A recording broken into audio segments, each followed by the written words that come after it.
Time is now 5:30 p.m. on Wednesday, September 21st, 5:38 p.m. on Wednesday, September 21st, 2022, and this public meeting of the DC State Board of Education will come to order. The roll will now be called to determine the presence of a quorum. Interim Director Ju, would you please call the roll? Yes, Dr. Sutter. Hold on one second.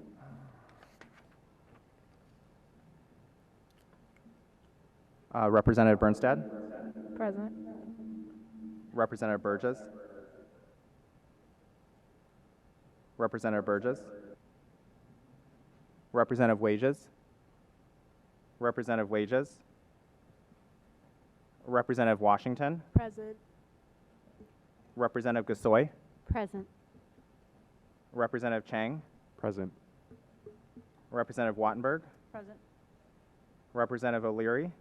Here. Representative Parker? Present. Representative Sutter? Present. Representative Thompson? Present. Representative Reed? I see you, Representative Reed, but I didn't quite hear you. And Representative Patterson? Present. Madam President, you do have quorum. A quorum has been determined, and the State Board will now proceed with the business portion of the meeting. Members, we have a draft agenda before us. Are there corrections or additions to the agenda? Seeing no changes, I would entertain a motion to approve the agenda. So moved. Thank you, Vice President Thompson. Is there a second? Second. Thank you, Dr. Patterson. The motion having been properly moved and seconded, I will ask for the yeas and nays. All in favor, say aye. Aye. All opposed, say nay. The motion is approved. We now have the minutes of both our August 3rd and September 7th working sessions before us. Is there a motion to adopt these sets of minutes? So moved. Thank you, Dr. Patterson. Is there a second? Second. Thank you, Vice President Thompson. The motion being properly moved and seconded, is there discussion? Seeing no discussion, the motion is on adoption of the August 3rd and September 7th working session minutes. I'll ask for the yeas and nays. All in favor, say aye. Aye. All opposed, say nay. The motion is approved. Good evening. My name is Jessica Sutter, Ward 6 Representative and President of the State Board of Education. On behalf of the members of the District of Columbia State Board of Education, I want to welcome our guests and our viewing public to our first in-person meeting since the start of the COVID-19 pandemic. The last time we sat on this dais, some of us were together, and it was February 2020. Others of us were not yet on the board, so this is a very exciting evening. We are grateful and thankful to be back in the old council chambers for our Wednesday, September 21st public meeting. The State Board plans to continue this in-person posture for our public meetings, and for the first time tonight, we are trying out a hybrid posture. So tonight, as we deal with the inevitable technical difficulties that come with that, we thank you all for your patience and for working through it with us. The State Board holds its regularly scheduled public meetings on the third Wednesday of every month in the Old Council Chambers at 441 4th Street Northwest. This meeting is also being broadcast live via the District Knowledge Network and is also live streaming via the State Board's YouTube page at DC SBOE. Before I get into a discussion of the items on this evening's agenda, I want to take time to share and address just a few updates more generally about the State Board's work. First, I want to express my gratitude to Dr. Grant and the team at OSSE for recent briefings to the board on teacher data and PARCC scores. We appreciate the continued support your team is providing to schools and to educators as they work to support our students in recovery from learning loss and in all the effects of the pandemic that our students are still experiencing. I want to share with the public the ongoing importance of vaccinations for our young people. We are still working to make sure that all young people have all of their childhood vaccinations before the school year gets any farther ahead. There are vaccination clinics that continue to be offered at schools across the district, and COVID vaccines and boosters are available at designated COVID centers across all 8 wards. I also want to share that the board is working on a letter to the DC Education Research Collaborative, commonly known as the RPP, to outline priorities the board hopes that the Research Practice Partnership will include in its forthcoming research agenda. We look forward to completing that letter and to transmitting it later this month before the October meeting of that body to share things that the board would like to see included in the research that body will undertake over the next 5 years. The State Board is also pleased to be hiring a new staff member to add to our team. We currently have a position open for an education standards specialist to support the board's work in reviewing and preparing for the revision of learning standards across DC. If you or someone you know might be a good fit for that position, you can take a look on the DCHR website, on the State Board's social media accounts, or on LinkedIn to find that posting. Finally, the State Board will be hosting a back-to-school engagement event at Eastern Senior High School this coming Saturday, September 24th at 10:30 a.m. Members of the public can still sign up, and all of this information is also on the State Board's website and social media accounts at bit.ly/SBOE _2 and the word school. We look forward to seeing you all in person to share updates on the State Board's work and to engage directly with members of the public on topics of education governance, literacy, the DC School Report Card, and family engagement practices. On to the business elements of this evening's meeting. This evening, we will first welcome a panel of experts to discuss ESSER, the Elementary and Secondary School Emergency Relief, dollars in district schools, specifically related to how these dollars are being spent and which spending trends seem to be promising for learning acceleration. These ESSER dollars were authorized as a federal government response to the COVID-19 pandemic, and the District of Columbia is estimated to have received $600 million across the 3 ESSER fund distributions. OSSE and our many local education agencies have outlined the use for these funds, and we look forward to hearing from our expert witnesses tonight on this topic. The State Board will also hear from quite a few public witnesses as well. We look forward to hearing from several of you in person as you share testimony on teacher shortages, retention, racial equity, flexible scheduling for educators, student voice, raising paraprofessional pay, and other important education-related issues. The State Board will close tonight's meeting with the consideration of 2 ceremonial resolutions and 1 state resolution. The first ceremonial resolution this evening will recognize National Suicide Prevention Week. With this resolution, the State Board will recognize and observe the week and commit to work, advocate, and inform preventive education within schools and throughout communities to raise awareness and thwart continued instances of suicide. The second ceremonial resolution celebrates National Hispanic Heritage Month and the over 77,000 district residents who are of Hispanic or Latinx heritage. The third resolution the State Board will consider this evening addresses the State Board's FY24 need for appropriations and related budget enhancements.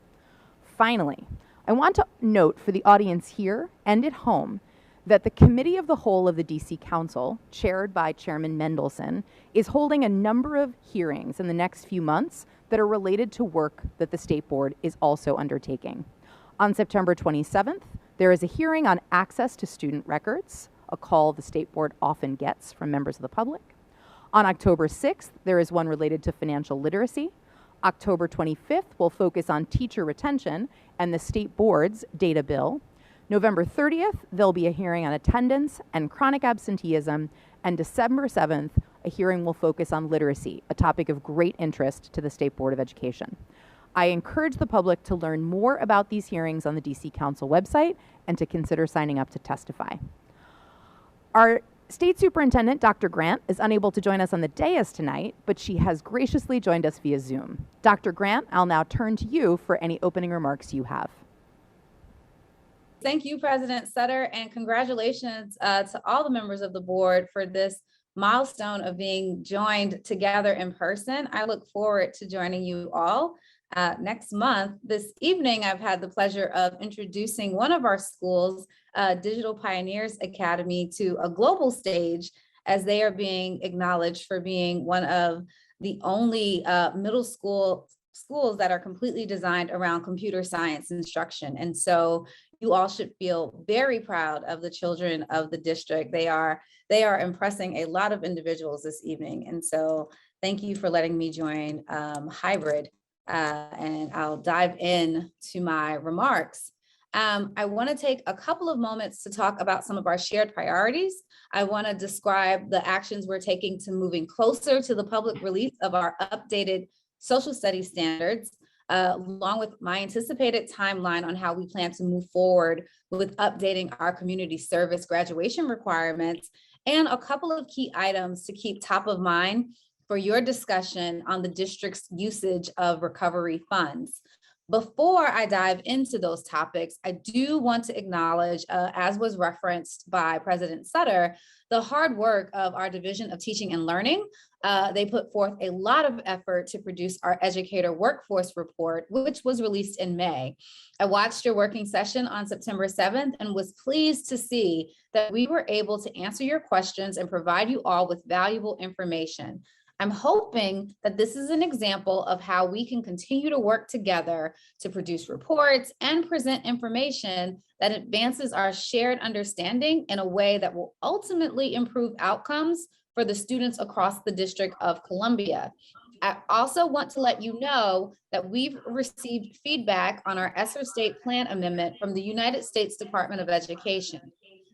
Thank you again for all of your care and engagement in improving the plan.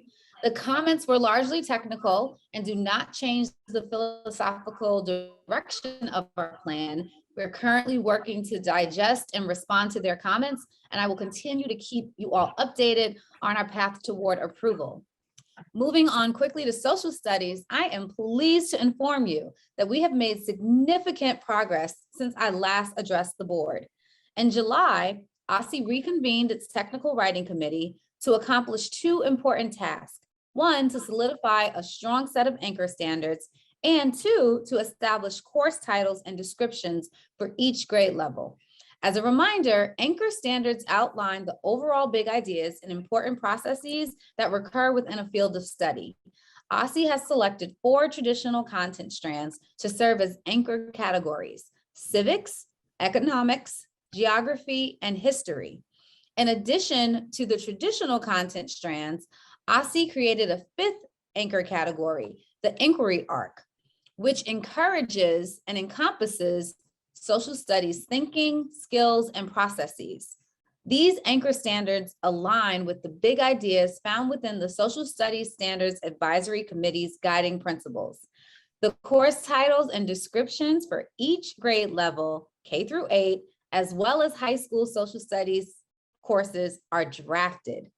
These updated descriptions lay the groundwork to write clear, rigorous, grade-specific standards that are developmentally appropriate and vertically aligned. These new course descriptions also embody the guiding principles' visions for incorporating diverse perspectives and voices and not shying away from hard history, while at the same time maintaining a balanced approach that empowers students to reach their own conclusions based on facts and evidence. One noteworthy and significant change is the grade 8 content area. It is now a full year action civics course. This course begins with establishing the role and purpose of government. Each subsequent concept taught through both contemporary and historic case studies. It allows students to investigate global, national, and local opportunities from informed civic action. Together, the anchor standards and course titles and descriptions have created a strong foundation for our standards revision work. This month, the Technical Writing Committee is focused on grounding grade level standards in the anchor standards to ensure cohesion and completeness and to enable vertical alignment across all grade levels. To do this, the committee will begin identifying the foundational knowledge and skills needed at each grade level across 4 strands, as well as enhancing content for specific topics, including environmental and digital literacy. Over the next few months, the committee will finalize its draft of grade level standards so that we remain on track to releasing the anchor standards, course titles and descriptions for each grade level, and full standards for each grade level this year.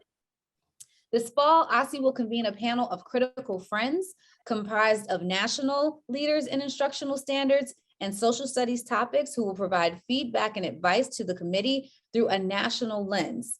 The technical writing committee will continue finalizing each grade level set of standards, while OSSE and the panel of critical friends provide feedback through a structured review process. OSSE will continue to engage this panel of critical friends beyond the public comment period to strengthen our standards in the final stages of development and to support OSSE in preparation for adoption and implementation. In addition, to help facilitate the work around the development of these standards and support LEAs with implementation moving forward, we have recently hired a social studies specialist, which I am super excited about. This individual will join the Division of Teaching and Learning as a full-time OSSE staff member in October. In December, OSSE plans to release draft standards along with the anchor standards and course descriptions for public comment. We anticipate a 45-day public comment period. My final update on social studies is that we are bringing in an outside partner to support our revision work. I am pleased and thankful to announce that the Charles and Lynn Schusterman Family Foundation will provide support and resources during the standards finalization process and the implementation planning phase. With the Schusterman Family Foundation's support in early 2023, OSSE plans to convene LEA instructional leaders together with subject matter experts from both local and national organizations to begin the essential work of implementation planning. With all these efforts in place, we are making good progress on our work to update the social studies standards. I am very pleased that we have been able to reset this work and believe we are moving towards a much stronger product. Now I'm going to quickly move through our work on community service and the graduation requirements. I'm glad that my team was able to gather feedback from state board members, including the invaluable student representatives. Thank you all specifically so much for your hard work during the working session on September 7th. From this discussion, we were able to ascertain that the board does not want to eliminate this graduation requirement, but you do want to stagger the timing of reinstating the requirement to account for the impact of the pandemic on service hours and for the fact that the requirement has been waived for the last 3 years. I also heard consensus that the board thought it was a good idea to adjust community service hours for students transferring from out of state. Finally, I heard the board was interested in ways to bring clarity around what constitutes acceptable community service from schools, with the goal of broadening the number of experiences that may be used to meet the requirement. OSSE is confident that we can satisfy this feedback. For next steps, in October, we will bring specific proposals to the board for additional feedback. These proposals will contain options for reinstating the number of hours incrementally over time, as well as potential language to changes to establish parameters for broadening the experiences that may be used to meet the requirement. As we move forward together on this work, please remember that we must act timely, that this provides clarity to graduating seniors. We want to give them sufficient time to complete their community service hours. I know you all are going to have a set of panelists lined up this evening to speak to you about the usage of elementary and secondary school emergency relief, affectionately known as ESSER, funds at the conclusion of my remarks.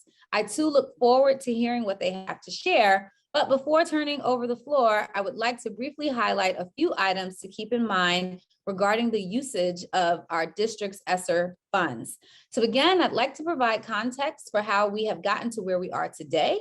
OSSE received nearly $1 billion in federal stimulus funds to support the recovery of our public education and childcare sectors, and ESSER dollars comprise the majority of these funds. ESSER funds refer to the $600 million in federal grants provided to the district through 3 separate federal stimulus laws: CARES, CRRSA, and ARP. 90% of the district's ESSER funds go directly to LEAs to address their recovery priorities, and 10% is retained by OSSI for state-led investments. Collectively, these funds must be expended by the end of fiscal year 24, or they will be returned to the United States Department of Education. With these monies, OSSI has planned, designed, and stood up numerous grants, programs, and processes. This work has involved coordinating with sister agencies, hiring new staff, asking current staff to expand their portfolios of work. And it's important to note that spending these federal dollars, even under these emergency conditions, still requires government agencies to follow applicable laws governing the contracting and procurement of services. We have worked quickly and efficiently to stand up these resources, but we're still abiding by our local and federal laws. Speed is important, but good stewardship of public resources is also important. So here we are today. OSSI is using ESSER funds to accomplish a number of critical recovery priorities.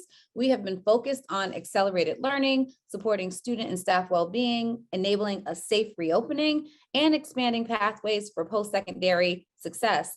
For example, we created the DC Futures program, through which more than 1,000 district students are gaining access to college scholarships and personalized coaching. We've established CTE and our advanced internship program, which is placing up to 300 high school seniors into credit-bearing internships this year that pay more than $15 an hour, and connecting them to real-world career opportunities with local businesses. We're going from 0 students to over 10,000 students having access to high-impact tutoring, which research demonstrates is one of the most effective interventions available to accelerate learning. We're using recovery dollars to expand access and uptake of the science of reading trainings, including paying teachers stipends to take these trainings. We are supporting students with disabilities by standing up the DC Special Education Hub to ensure families get the answers they need for their children, and incentivizing our teachers to take special education micro-credential coursework. I could keep going, but the point is OSSI is using the 10% set aside to create new and innovative programming to support our kids here in the district. OSSI is also committed to transparency. As President Sutter mentioned at your previous working session, our recovery website allows you to see how OSSI is spending its state set-aside funds and how and to what degree LEAs are spending their recovery funds. Spending data is available both in a user-friendly dashboard formula and via downloadable Excel data files.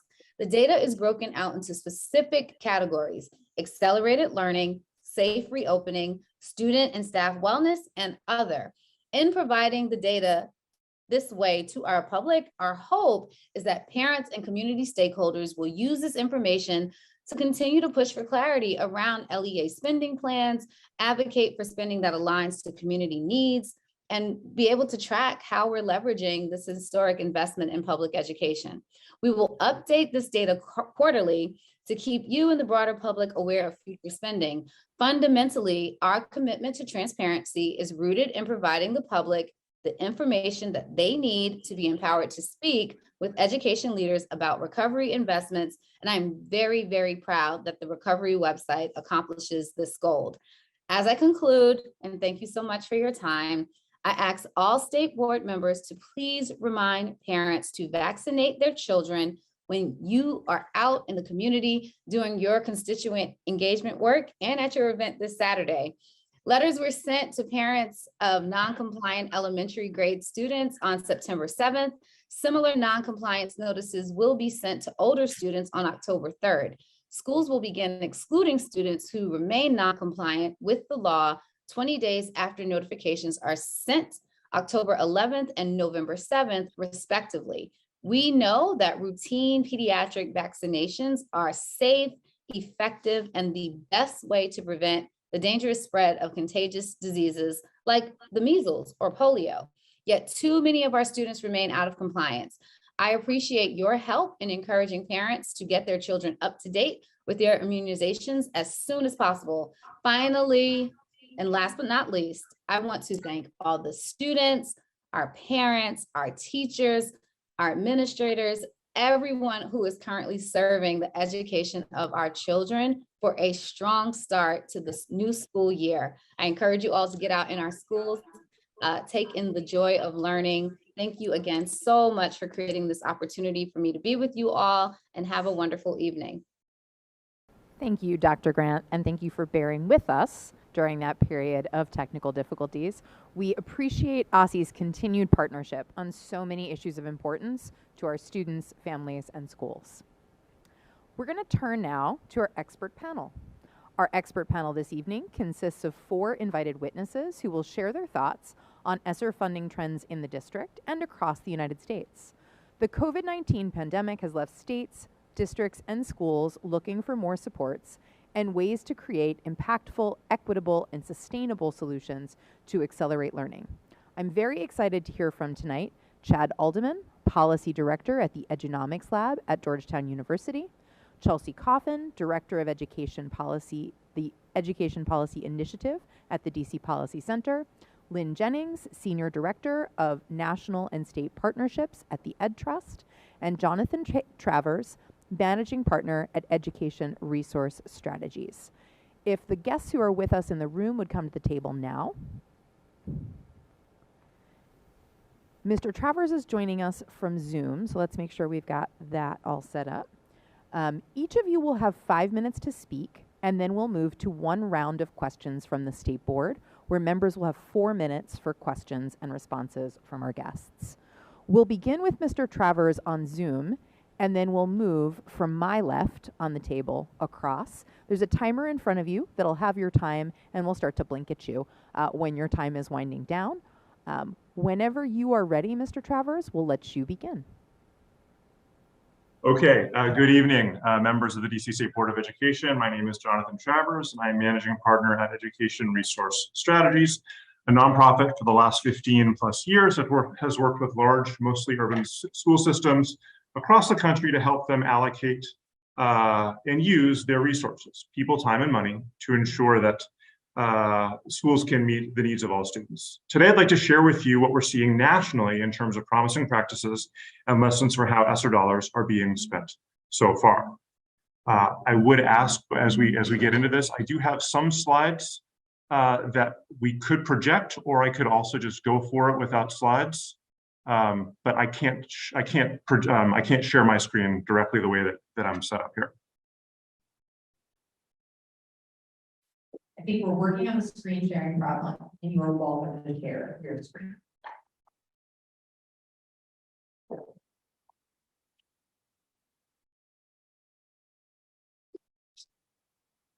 Okay, so should I just keep going here? Yeah, please keep going. Okay, I'm going to keep going. So for the last year, ERS has run a national ESSER strategy network where we bring together every month district leaders from 18 mostly large urban districts who have leaders who have direct responsibility for the effective stewardship of ESSER funding, to engage with them as a community of practice and what's working and not, what they're learning and how they can help each other.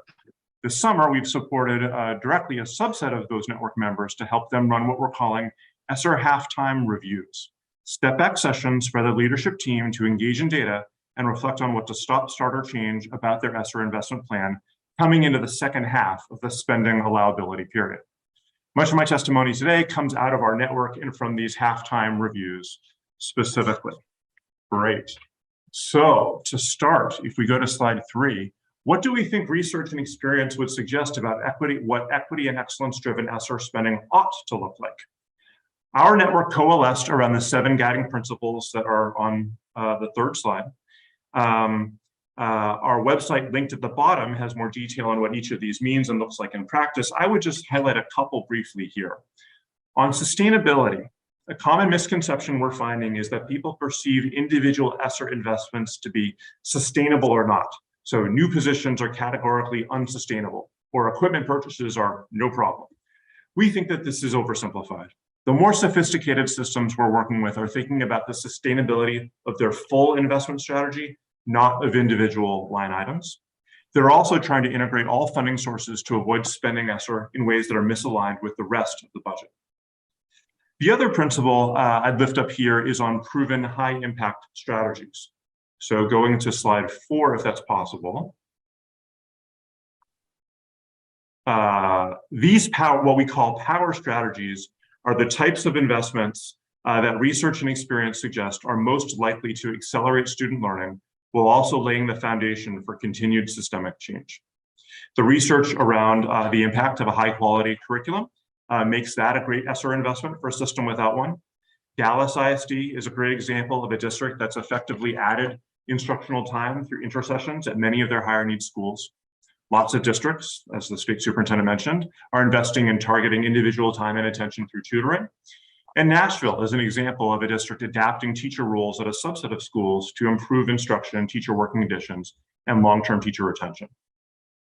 So that's the plan. What are the insights and lessons coming out of our halftime reviews that we can use to make adjustments going into ESSER's second half? First is that the rate of spend has been slower than anticipated, for many of the reasons like labor shortages and supply chain challenges that have at this point been pretty well documented in the media. That said, I would note that the districts that we're working with show a higher rate of spend than what's in the publicly available data for them. So as the publicly available data as shared out has a bit of a lag in it. So you might think of it more as a lower bound of what has been spent than actually what has been spent in the moment. Second, for the most part, districts, spending across schools has been equal, not equitable.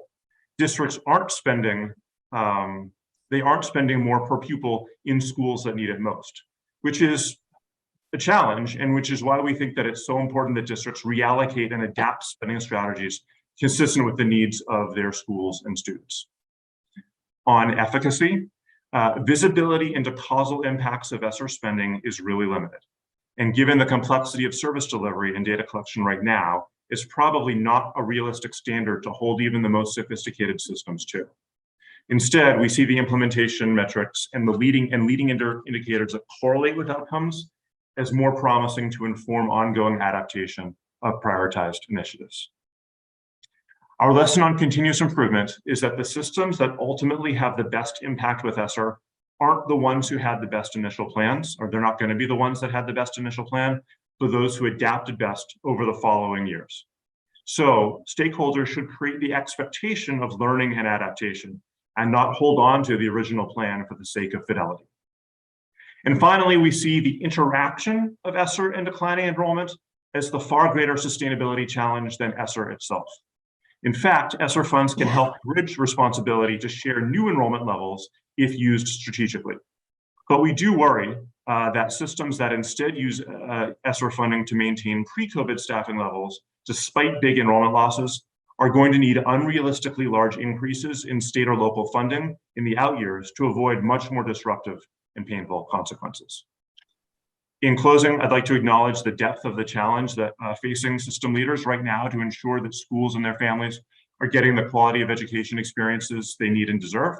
I'm hopeful, we can go to the last slide, if that's possible. I'm hopeful that the sharing of the challenges and lessons across our field through venues such as this here tonight can contribute to our students' success, and that the links that we've provided in this information can be helpful to you all. Thank you for the opportunity to be with you virtually from Boston this evening.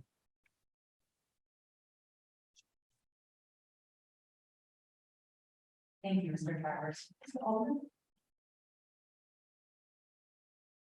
Good evening. Thank you for having me. My name is Chad Altman. I am the policy director at the Genomics Lab at Georgetown University. We're a research center that focuses on the intersection of education and economics. I have a few slides in your workbook. You may be able to see them. There are a couple different data pieces as well as high-level bullet points to think through. The first is looking at the update of how much DC schools have left, how much they have remaining of the ESSER funds. And this is a snapshot from the U.S. Department of Education, which collects data from all the states.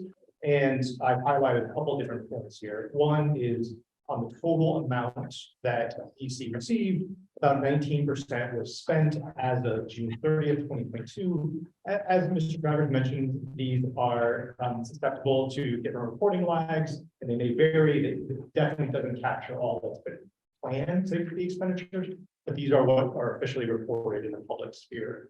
The other thing you might notice from this is that districts and schools have spent progressively across different types of funds. So they spent their ESSER 1 funds before they spent their ESSER 2, and they're just now getting into the ESSER 3 funds, which were the largest tranche of money. If you look at that figure, which is in the bottom right, there's about $368 million left to be spent by the LDAs in DC. That means there's about 5% spent and 95% that's still left to be spent, which means the next 2 school years are going to see a surge of spending from those schools. We break it down very simply. You could look at it per student level. It's about $4,000 left to spend per student. If you think of that as over 2 years, that's $2,000 per student. That's a fair amount of money that districts have still left to spend. They can also change their plans. So they came up with plans about how they're going to spend it, but they still can revise those if they choose to. The next one looks at how the LEAs across DC are spending. It's very similar to the data that Dr. Grant shared that is available on the OSSI website. But you can look at how districts are spending in terms of how they're spending in high level broad categories. You can also look at the variation across LEAs. So there's a few charters that have spent half or nearly all of their ESSER funds, whereas some of the other charters and DCPS is still not very much of it as of the data from this summer, which means they have a lot more to go. And then I have a few potential mistakes that we are seeing districts consider or make with their ESSER funds. The number one thing that we're watching and monitoring is spending in a way that creates a disruptive fiscal cliff. So because it is this one-time money, it will create a cliff that there's going to be a surge of spending over the next couple of years, and that we'll all have to deal with in 2024, 2025. We look at sort of looking out for that year. We have called that the bloodletting because we think it could be a very bad year for school district finances. Some of the factors that could lead to make that worse would be any new hires or new staff that don't know that they're temporary or part-time, unsustainable or large salary increases that then get baked into the floor going forward, could also lead to financial challenges going forward. And it's a balance between addressing student needs today. A lot of student needs require things like investments in labor and more people, versus creating a commitment that then is now on the books forever. So there's a certain tension there that schools are going to have to deal with. Some of the promising things that we've seen on the labor side would be things like making sure people know they're hired for the ESSER dollars, so they're ESSER employees, and they know that it's part-time or short-term. You could also use things like stipends or non-pensionable bonuses to compensate people for labor that they're contributing. We've also seen encouraging signs of partnering with parents or community groups or other ways that address students' needs but don't put a long-term obligation. Another thing that I think is really promising is to use the money for on-ramps or planning. If you have some strategic priorities that you have in your school, we've seen some districts use this time to make that transition, to look at how to do that successfully. The last one I will go to is to making sure that we're investing and measuring the results for students. Students should be the ultimate recipient of the funds. We want to make sure that they're seeing it, the parents understand it, and they're seeing it. We want to make sure that they're back attending, they're in school, and they're attending school regularly. They're on track to read by 4th grade. They're earning sufficient credits to graduate. We should be tracking those things over time. We have more trainings, research, and resources on our website at the Economics Lab. We also offer other trainings for people who are interested in learning more about how to use money to do the most with it. Good evening, members of the State Board of Education. I was at that February meeting that President Sutter described with all of you. It's great to be back in person. My name is Chelsea Coffin, and I'm the Director of the Education Policy Initiative at the DC Policy Center. an independent think tank focused on advancing policies for a growing and vibrant economy in DC. This evening, I'm focusing on what we know about how ESSER funds have been spent in DC and what this could mean for the future of school finance. The 3 rounds of ESSER funding mean that $540 million for LEAs must be spent by the end of fiscal year 2024. This means approximately $1,300 per student across 5 school years between school year 2019-20 and 23-24 for the 48 LEAs receiving ESSER funds, assuming constant enrollment from last school year. ESSER funds are therefore about 10% the size of the foundation level per pupil spending for this school year, making it important to take stock of how these funds are spent along the way and what may happen when funds expire. I will focus on 4 main points around LEA spending. First, 80% of the funds have not been spent yet, with 2 out of the 5 years to go in eligibility. Second, most of the funds have been spent on learning acceleration, which is consistent over time, but we don't know the details by activity. Third, there's some variation in by LEA in the amount spent and the degree of focus on learning acceleration, but more detailed data by school would be helpful. And fourth, some schools rely more on new sources of federal funding than others, which will have implications for school budgets when funding expires. Moving on to how much of it has been spent, as of August of 2022, $113.5 million of the ESSER funds for LEAs have been spent, or 21% of the total. This is after 3 fiscal years of having these funds available, with the largest of all, ESSER 3, having the most time available for spending and a short period to start in the first school year of the pandemic. There is variation in the percent spent by LEA, with most LEAs having spent between 10 to 39% of their funds. However, 7 LEAs have spent less than 10% and 6 LEAs have spent 40% or more, meaning that LEAs have varying degrees of access to future funds. Looking at how the funds have been spent, the majority of ESSER funds in DC, or 76%, have been spent on accelerated learning. This includes a lot of different activities, such as access to technology, assessments, extended day or school year, tutoring, supports for students with disabilities and English learners, and human capital, including professional development. Other categories, broad categories for spending, include safe reopening and student and staff wellness. I really applaud the recent OSCE dashboard for recovery, and for the next iteration, it would be great to have more detail on spending by activity to figure out which investments have been more effective, as this information is not currently available. For larger LEAs, it would also be helpful to have a breakdown by school to evaluate individual initiatives. The focus on learning acceleration to date is aligned with the first round of reporting on spending that occurred between March and September of 2020. During this time, 50% of ESSER funds were spent on technology. Extended day and special populations represented large categories of spending as well. All of these are included as current activities under learning acceleration in the most recent round of reporting.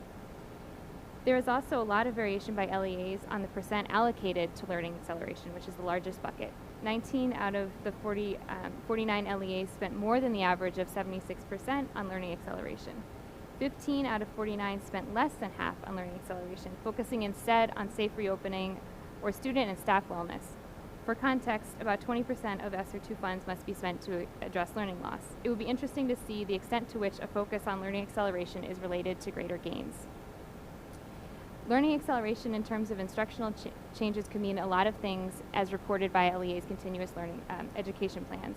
In school year 21-22, to accelerate learning, at least half of the LEAs, or these are common approaches, plan to adjust schedules, provide after-school programming, offer summer programming, deliver high-dosage tutoring, offer a new intervention or support, use staff planning time in new ways for accelerated learning, offer professional development for staff on accelerated learning, and provide additional staffing.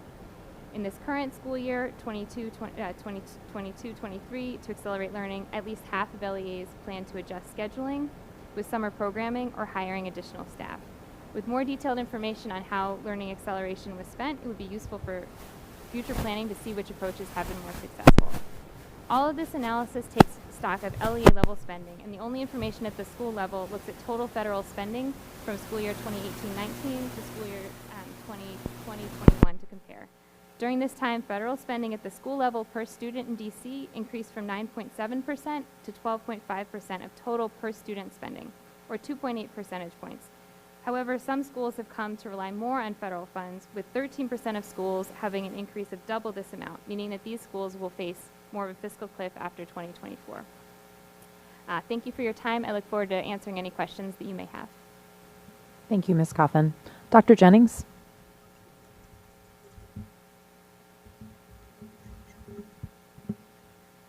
Good evening, members of the State Board of Education. My name is Lynn Jennings, and I'm the Senior Director of National State Partnerships at the Education Trust. Ed Trust is a national nonprofit dedicated to closing opportunity gaps that disproportionately affect students of color and students from low-income backgrounds. I am also a Ward 5 DC resident and a mother of 2 elementary-age schoolboys. Ed Trust's National State Partnerships team cultivates, supports, and participates in advocacy partnerships and coalitions. We work with these coalitions to demand and secure equity advancing policy change at the national and state levels.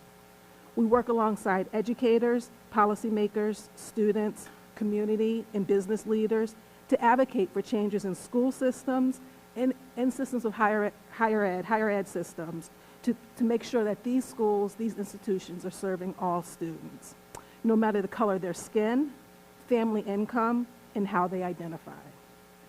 The lessons that we learn in these efforts and our unflinching data analysis help us shape our state and national policy agendas. The disruption of schools hit home for me. For almost a year, both of my sons were at home learning virtually while I worked full-time virtually. I witnessed firsthand what my sons missed by not being in school, in person, with real interactions with other children and with other adults supporting their learning and development. When they finally returned to the classroom, I appreciated and commended their teachers' steadfast commitment to catching them up. And I also appreciated how they were also preparing them to progress to the next grade level. Nevertheless, my husband and I decided to hire a tutor. We were in the financial position to do so, and I had a flexible work schedule that allowed me to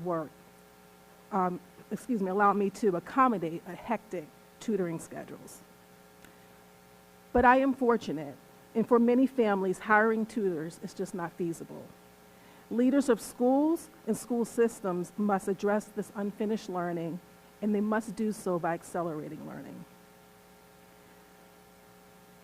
The portions of the ARP funds targeted to school districts, what we've been talking about as ESSER funds, are intended to support school districts' reopening, recovery, and program design.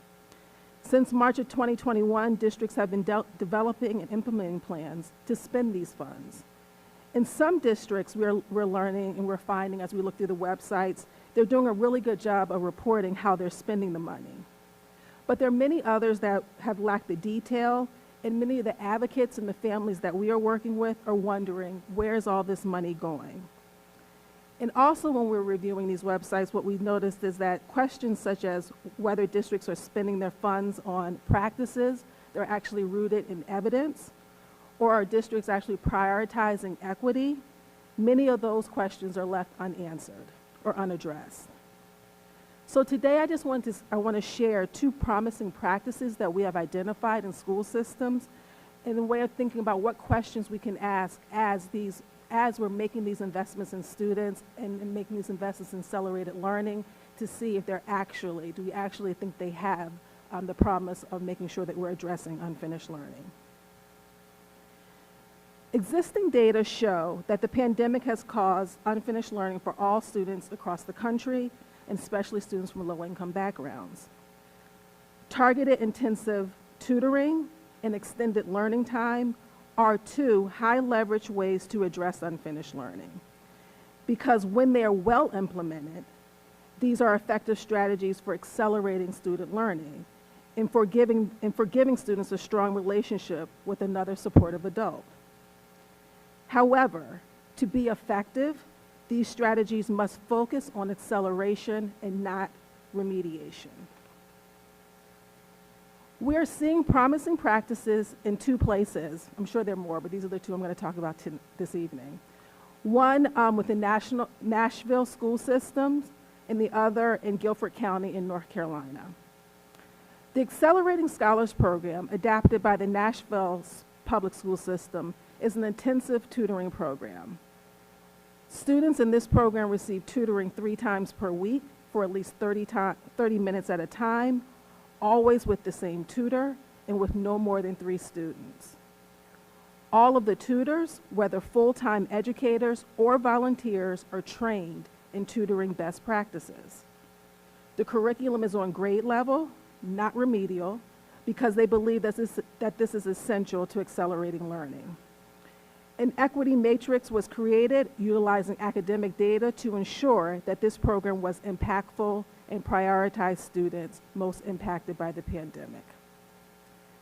In Guilford County Schools in North Carolina, that's where they allocated nearly $10 million of ESSER funds towards an intensive tutoring program. There are over 500 tutors and 4,000 students. We found that this effort uses data to identify participants by using a logarithm that blends risk factors such as grades, test data, course failures, and absenteeism. The tutors work weekly with teachers by observing instruction, debriefing on students' needs and progress, and planning the next steps. The use of multiple measures of data are a way that they're able to target students' needs, and that is critical. These promising practices are what we should be striving for to meet and to accelerate learning. However, they are not one size fits all. Districts can ensure that they're spending funds in ways that are informed by community members, and they must meet their unique needs. Only students, families, and parents, educators and school leaders, local communities, and stakeholders on the ground can shed light on how these plans are being implemented, and the long-term data will provide insight into how effective they are. I encourage you, State Board members, to focus on research-driven strategies and ensure that there are opportunities to accelerate learning for both high-achieving students who are in all DC schools and may not have the opportunity to engage in more rigorous curriculum, and the many students who are experiencing unfinished learning, who are at risk of disengagement and may not have the opportunity to graduate college and career ready. These students are depending on you to act on their behalf. Happy to answer any questions. Thank you. Thank you very much to all of our panelists.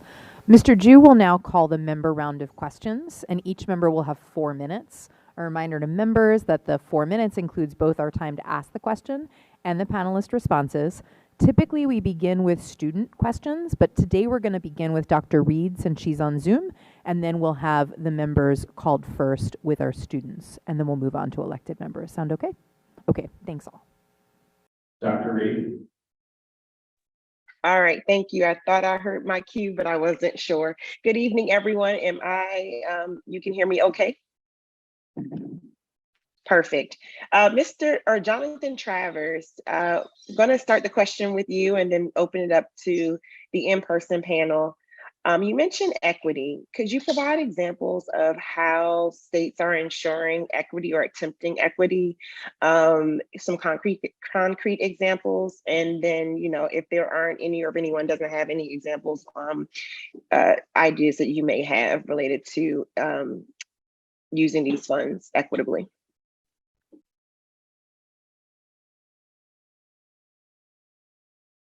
There we go. A couple of things to think about in thinking about state role with respect to equity. We think of equity in this context as the allocation of resources consistent with student and school need. So greater need, greater resources, equity. Two things. One is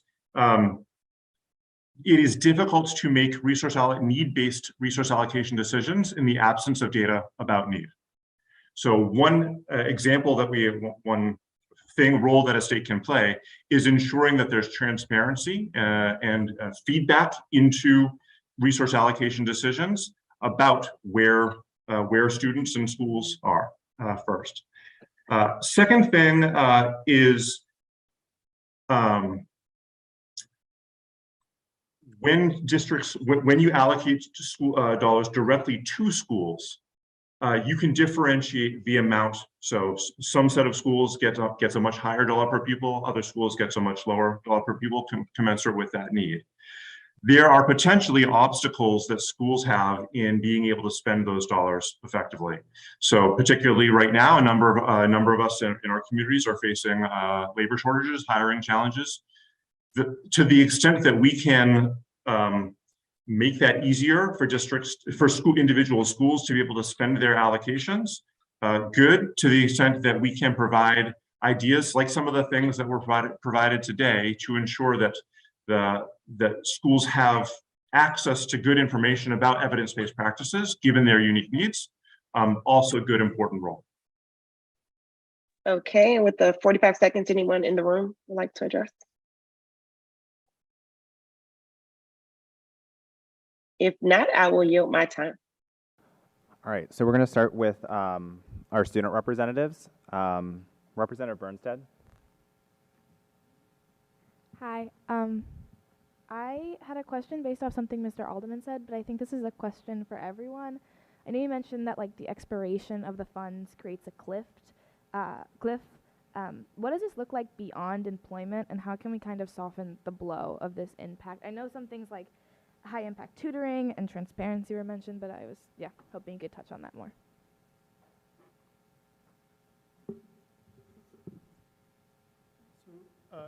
Labor is the big one. About 85 to 90% of school expenditures are on labor. So that's the big driver there.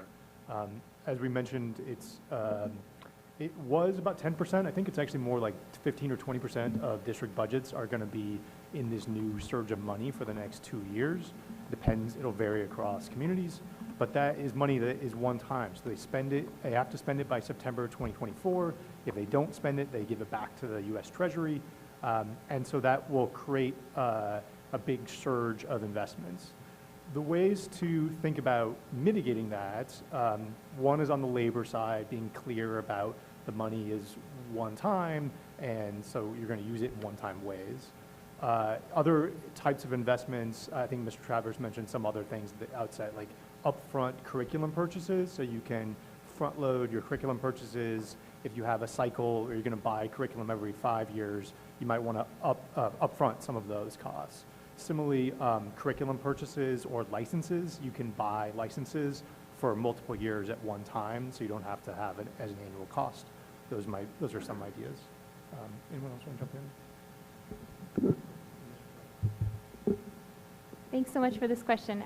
I'll just talk a little bit about the kind of two patterns that we've been looking at regarding the fiscal cliff. And one I talked about in my testimony tonight, just better understanding which schools have a higher percentage of an increase to their spending with ESSER funds, which schools are going to be impacted the most when these funds expire. And the second piece I didn't talk about is what we looked at in terms of the potential future of public school enrollment in DC.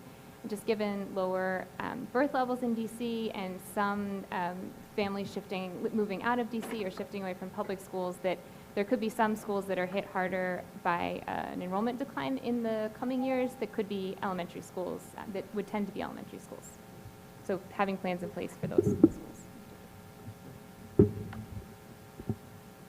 When we're just talking about more like accelerated learning and what's happening in the classrooms, I mean, this is one thing that at Trust we've been really careful with. I mean, definitely understanding that we're dealing with teacher shortages, fiscal cliff is real, et cetera.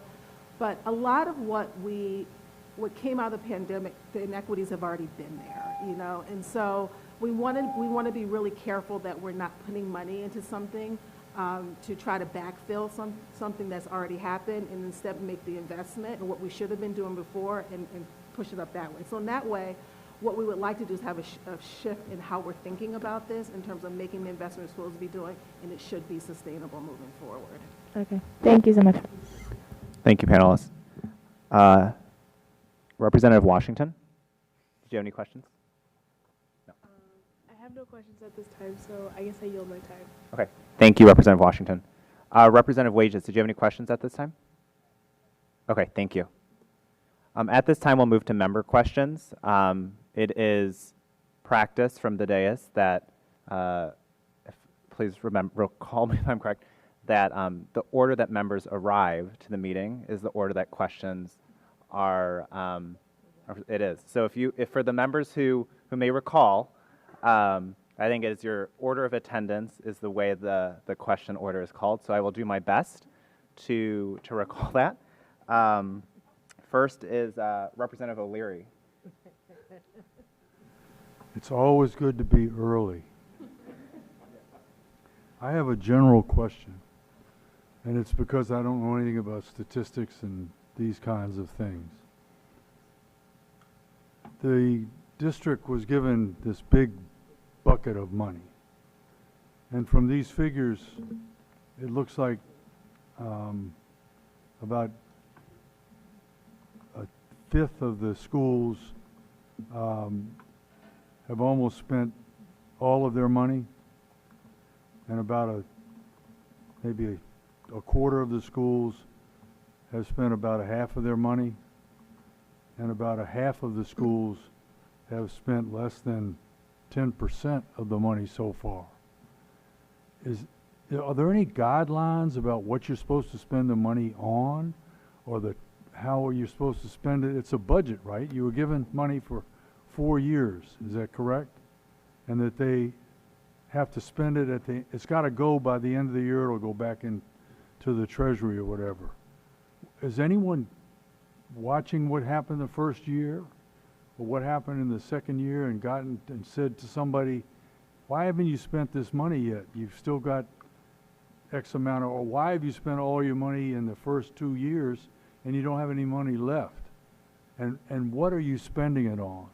Now, I know that's a rather broad question, but as a citizen, it seems like somebody's not doing their budget correctly. Am I looking at that wrong? Sure.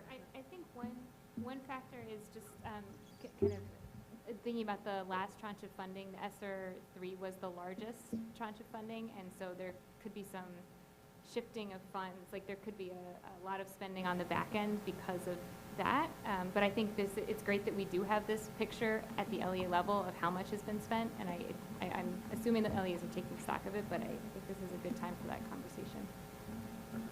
I mean, since we were in a pandemic, an emergency situation that nobody had any idea what was going on, and DC Public Schools has spent 2.4% of the money that they got, and they've still got almost $200 million left to spend in the next 2 years, when the emergency is sort of not as what it was when it started.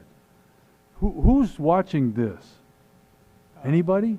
The federal government is watching what they spend it on. It's fairly broad, so they have quite a bit of latitude. The LEAs did have to write a plan for what they were going to spend it on. And there's a tension between how fast they spend it to be urgent and address student needs versus being thoughtful and having an integrated plan. So I don't want to judge whether any district is going too fast or too slow. There's other factors at play there, but either one in either direction could be concerning depending on how they're. Thank you very much. My time's up. Thank you, Representative O'Leary. I believe the next Representative Wattenberg. Hi. Well, first, thank you so much for coming. There's a lot here, and I appreciate you're trying to make it comprehensible to us.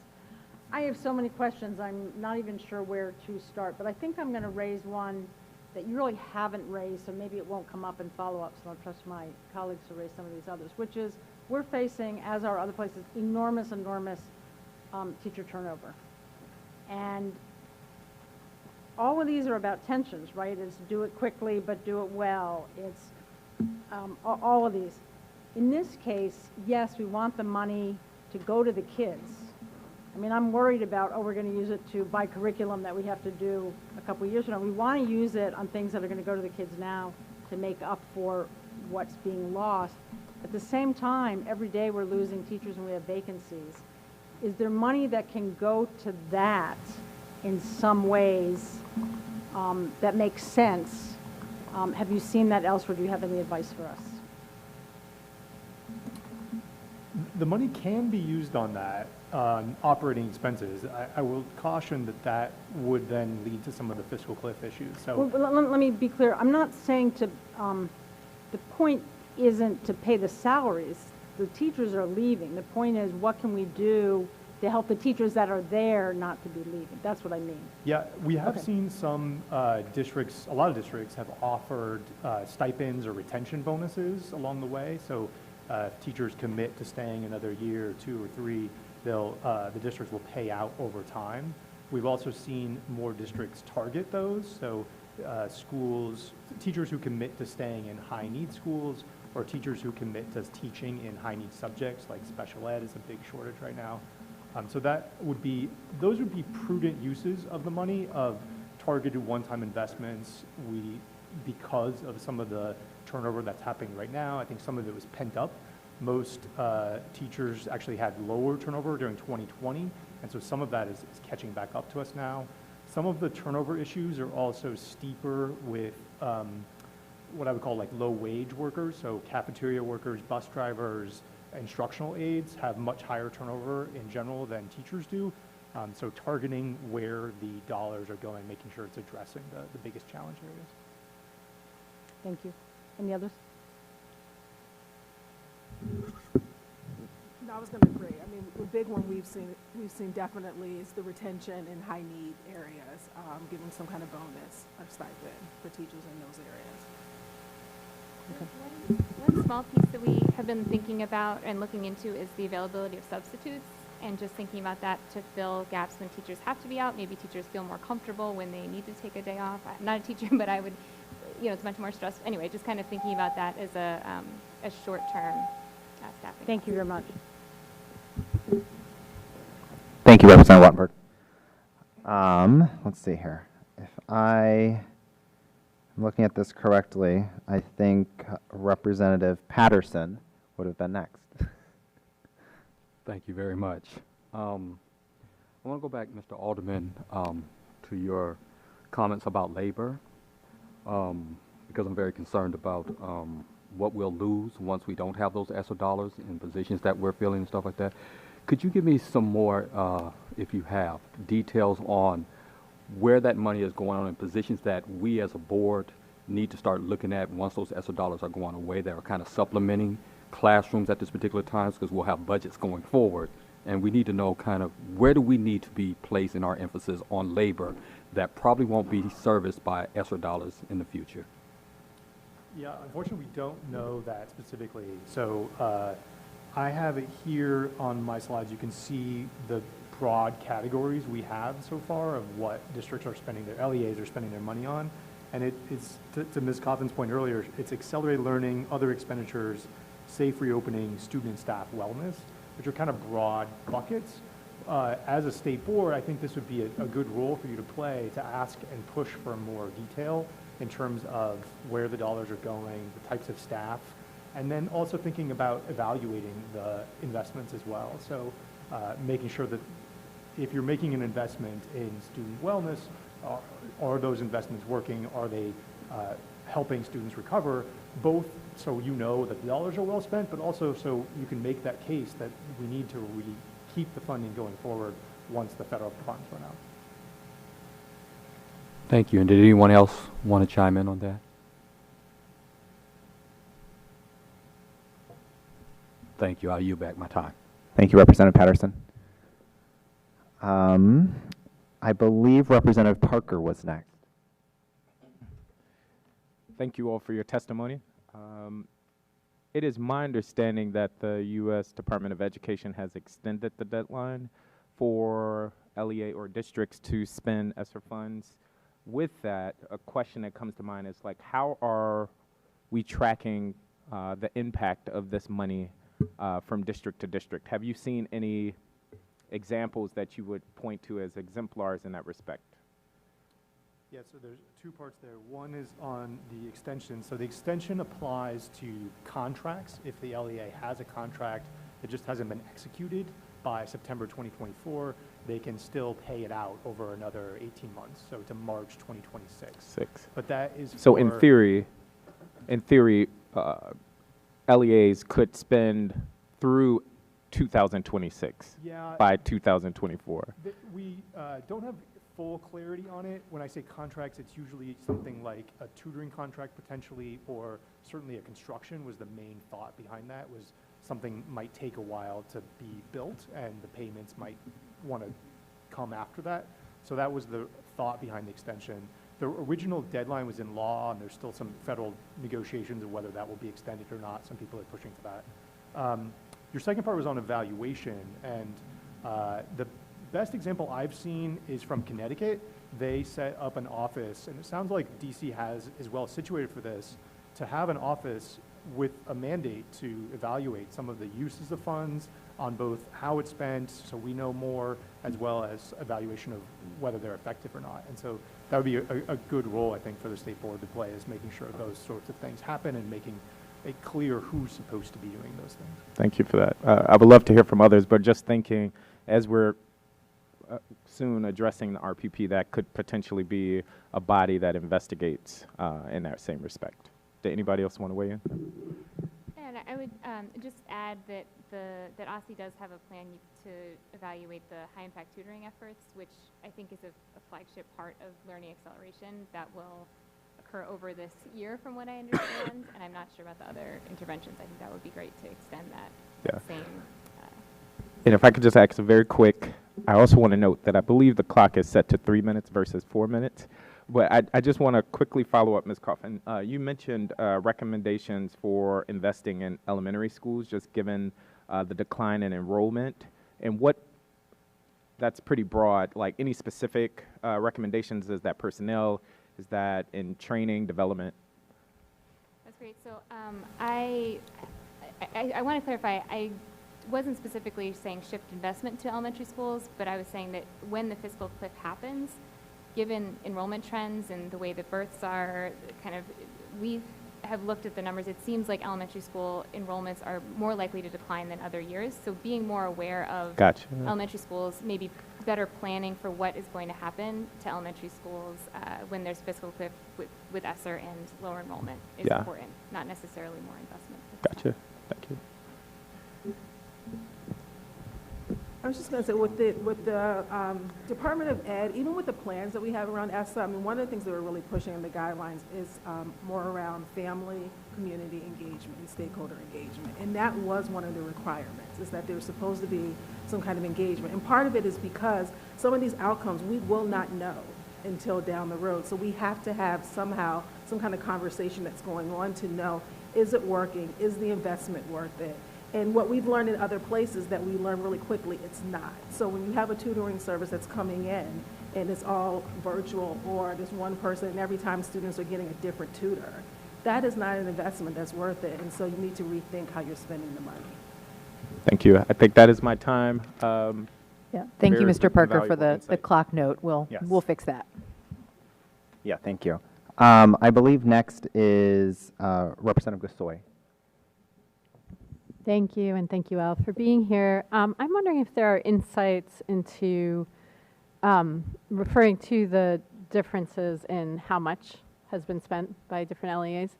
How much of it is intentional? How much of it is due to challenges? And if you have insights into what those challenges are. I'm wondering, Jonathan, do you want to answer that one? You might be well positioned to do that.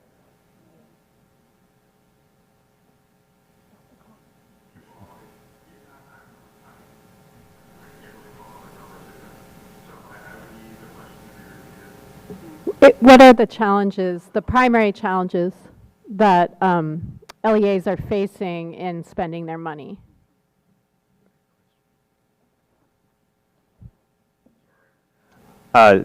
Jonathan, so the question was, what are the primary challenges that LEAs are facing when it comes to spending?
Thank you for that. Okay, go Can I ahead. add a little more to that? It's actually, I may be causing some folks some trouble here, but I feel like this would be a good role for the state board, would be to uncover some of this. Talking to the LEAs, talking to the Aussie staff, the federal government set it up so the money is the district's money, but it flows through the state. The allowable uses are very flexible, so the districts can do a lot. They had to write plans, but they had to then file for reimbursements to the state.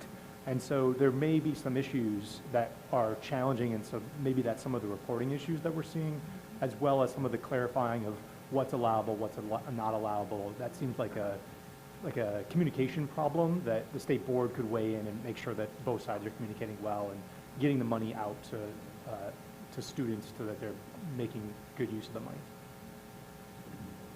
That's really helpful. Thank you. Anybody else?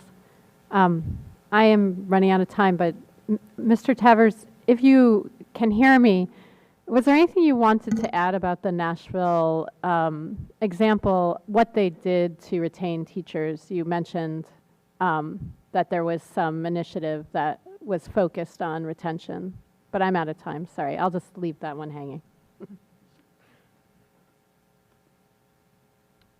All right. Thank you very much, Representative Gasoy. Appreciate that.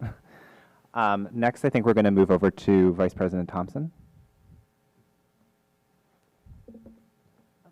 Oh, my apologies. Representative Chang, and then Vice President Thompson. Sorry. Thank you. I know I can arrive late and still ask my questions before the two of you. Mr. Alderman, Ms. Coffin, Ms. Jennings, really nice to see you in person. Thank you for your testimonies. And Mr. Travers, thank you for joining us virtually. Can money be used to pay for structured literacy training for teachers?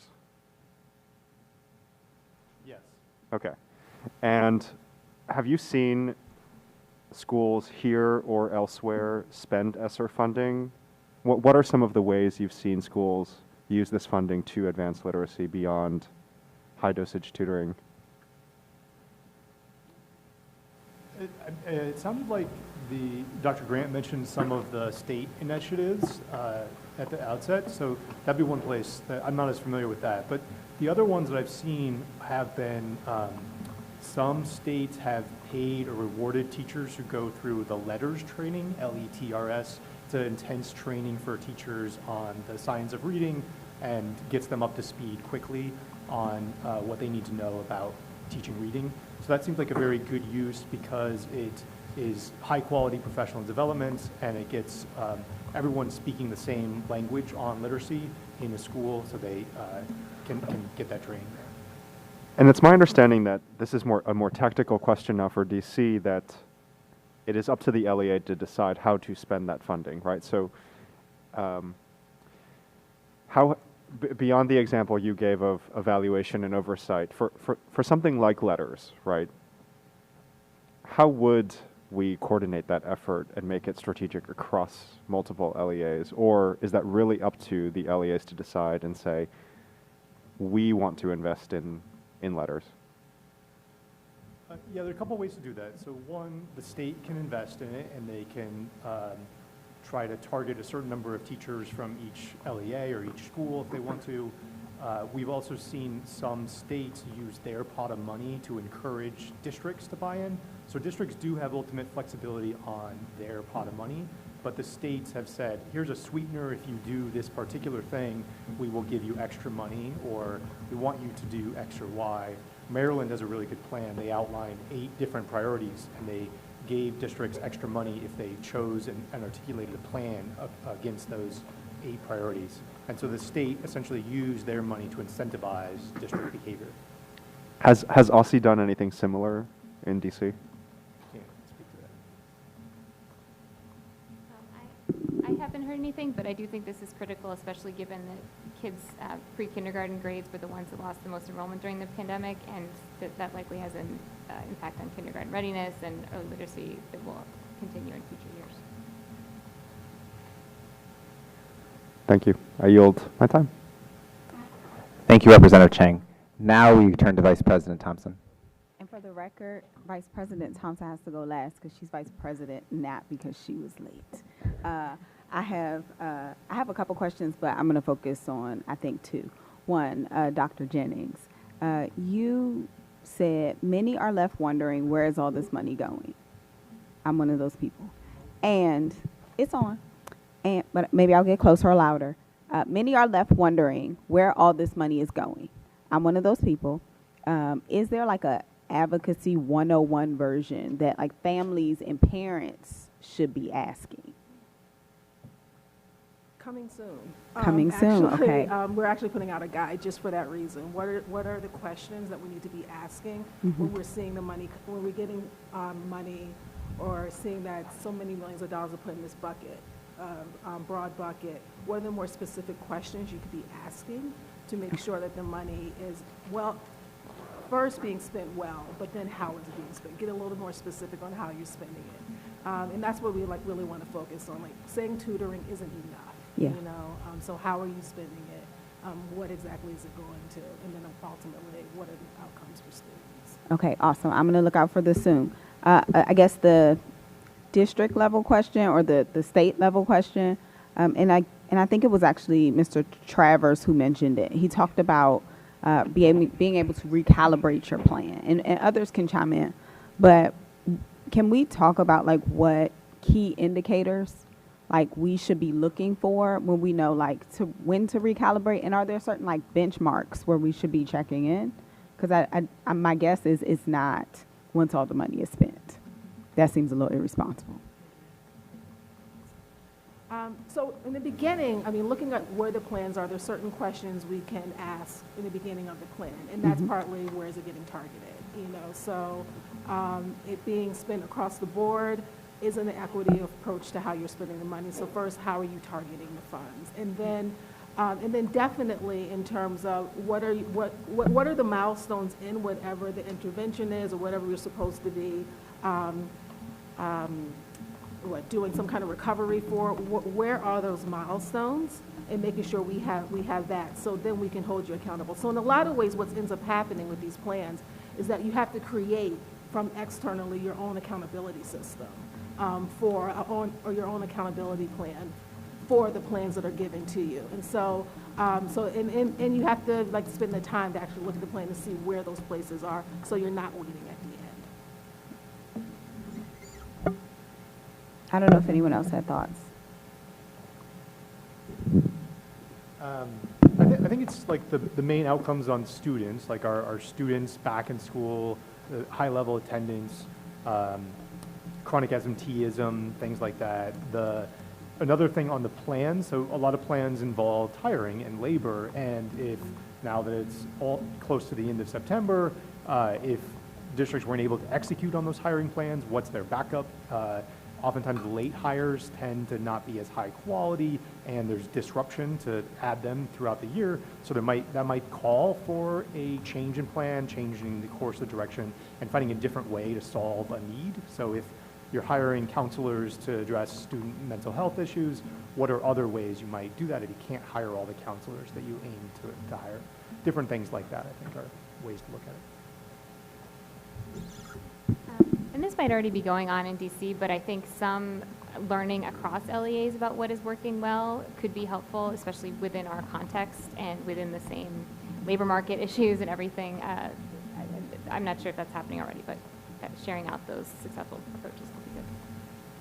Okay, thank you all. That's pretty much my time. I'm not going to try to go with the last couple seconds. Thank you, Vice President Thompson. And as Representative Parker noted, we were short on time earlier for some members. I think Representative Wattenberg gets another minute, so we're going to give you that now. Thank you. So this is for those of you who most know about what's going on in other places. It's about special ed. We heard so many concerns and complaints during the pandemic instance about the lack of services. What are people doing that's best in that area?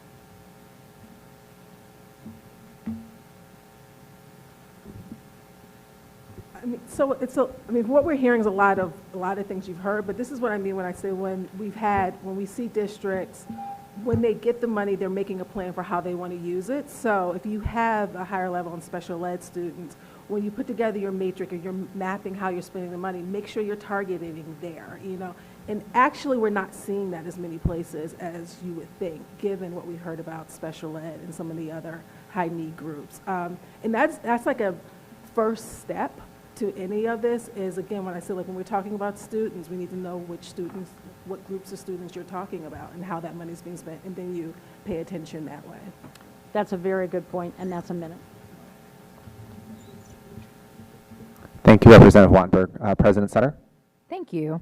So I want to start because Mr. Alderman is humble and isn't going to mention it, but Representative Chang, if you follow Mr. Alderman on Twitter, you will see his involvement in reading, and you should connect on that. Second, I want to thank everyone for coming today and for sharing this with us. Mr. Travers, you mentioned something during your testimony that I want to ask everyone about. Continuous improvement is something that you all mentioned is important for districts to be thinking about in this process, but it's also something that most districts are not good at. So are there processes or best practices you've seen in places where continuous improvement is already done well, either on ESSER or something else, that you think the district might look to for a way we could encourage LEAs to think about their own continuous improvement and plan changes along the way? You know, an easy question. Well, let me jump in. I can hear you perfectly. It's amazing. I would agree with the premise of the question that this is not something we see done well very often.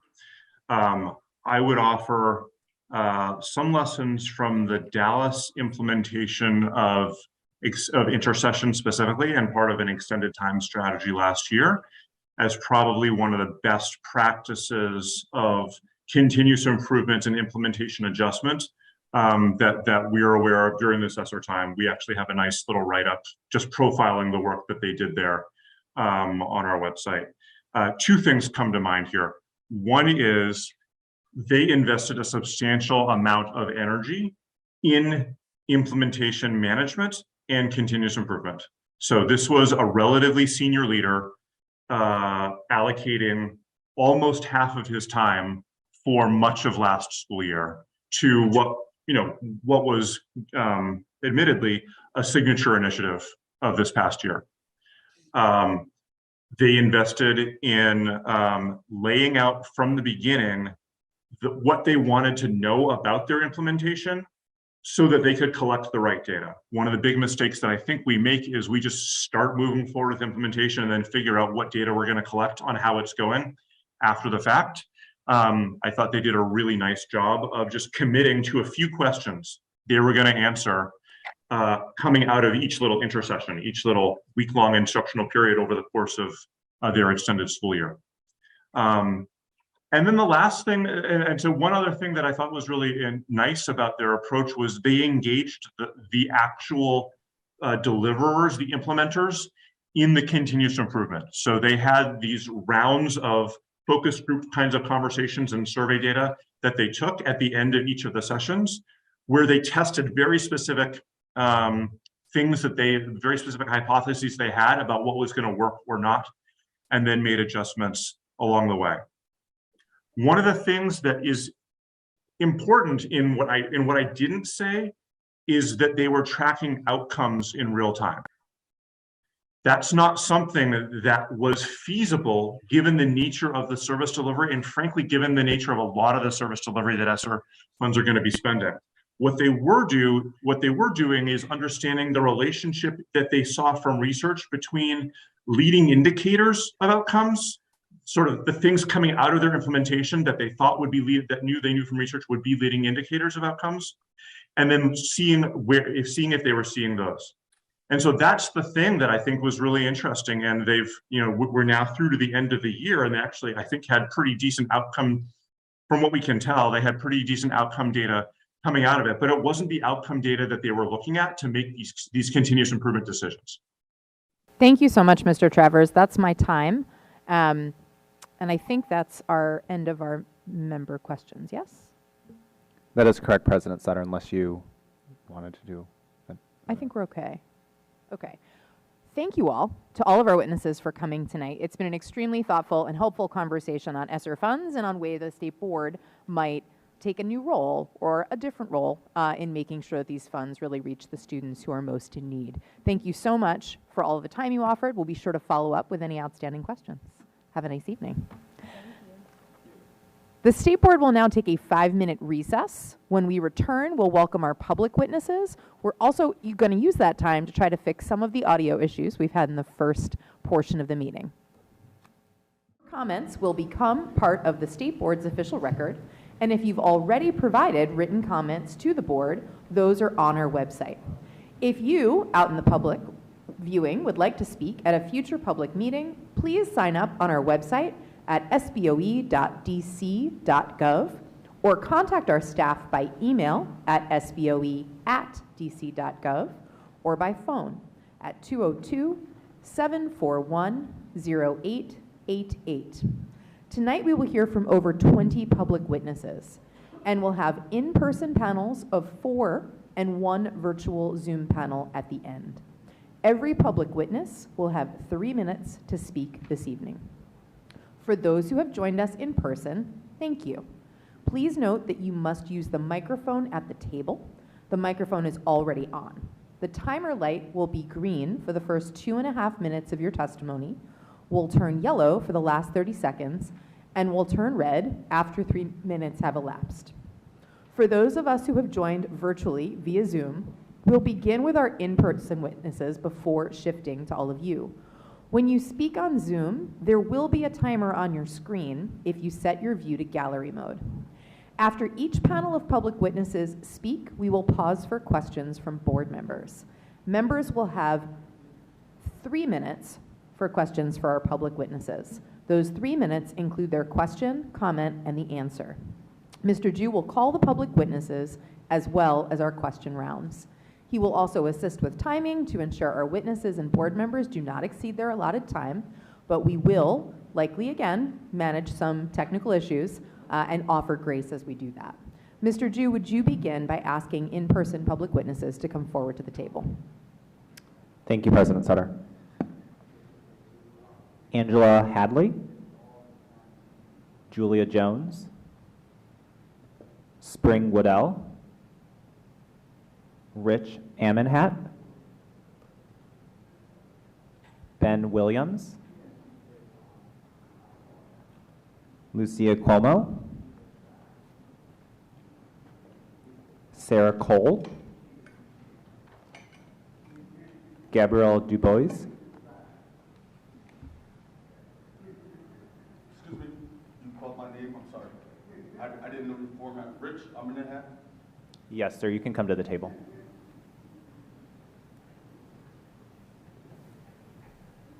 Rianne Reed,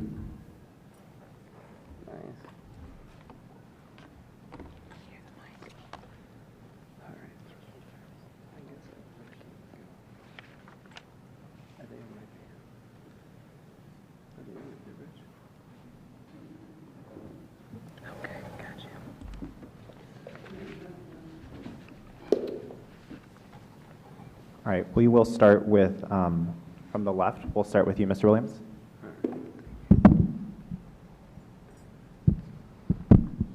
Thank you. Good evening, State Board members. My name is Ben Williams. I'm a 12th grade government and history teacher at Capital City Public Charter School. And I'm here today because I'm very concerned about staffing shortages around the district. And I also want to weigh in on what I've seen and heard from students regarding student mental health and the upcoming community service requirements. I'd like to start by saying thank you to the board. I appreciate this elected body's work on the issue of teacher and educator retention over the last 4 years, and was heartened to see the OSSE report that expanded public information on the issue. I would like for this body to continue doing the necessary work of the public and continue to prioritize this. As a city, I believe that we need to pass the statewide Data Warehouse Amendment Act that was first introduced in 2019. I was talking with a parent yesterday from Cardozo High School, and she said her biggest concern is ensuring that her daughter receives relevant and engaging instruction.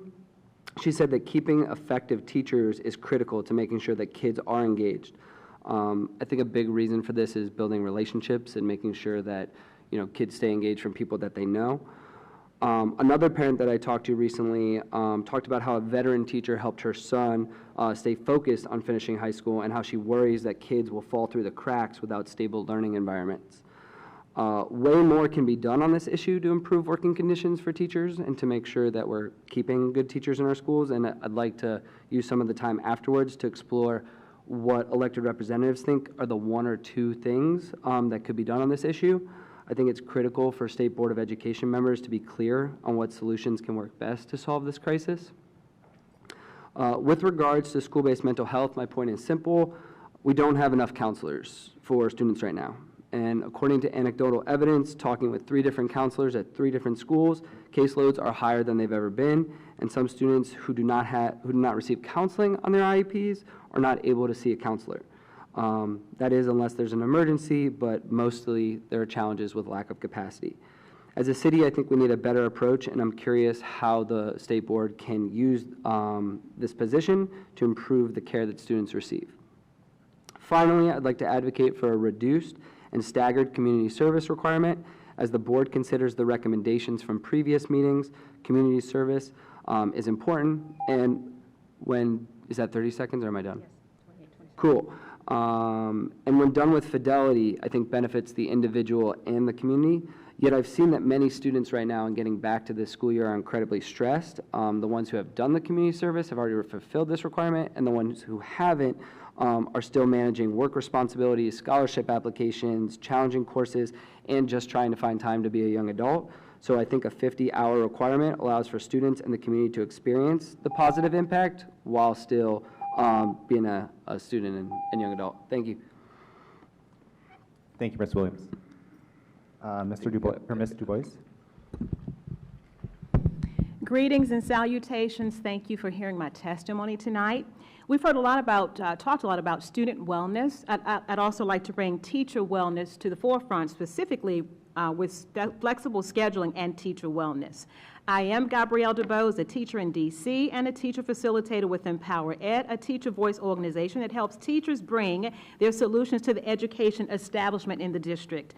Tonight I'm testifying to ask the State Board of Education to join with teachers and community supporters to urge the DC Council to resist being indifferent to flexible scheduling and the inclusion of wellness practices for DC schools. Flexibility and wellness are synonymous. The two experiences are inextricably linked. Access to these lifelines for education professionals must be respected and protected. Flexible scheduling is a tremendous tool that can lessen debilitating stress and anxiety and keep teachers in the profession. Stress and anxiety plague our classrooms, which can automatically obstruct a clear path to wellness and learning well. DCPS and public charter schools have averaged between 20 to 30% turnover for the past decade, significantly higher than the urban average of 16 to 19% annually. Support our initiative, demand that the DC Council find funding to add 25 schools each year to flexible scheduling pathways to support teacher wellness. Thanks in large part to COVID money accessible through an OSSI grant, Empower Ed is part of wellness work with 5 schools in the district.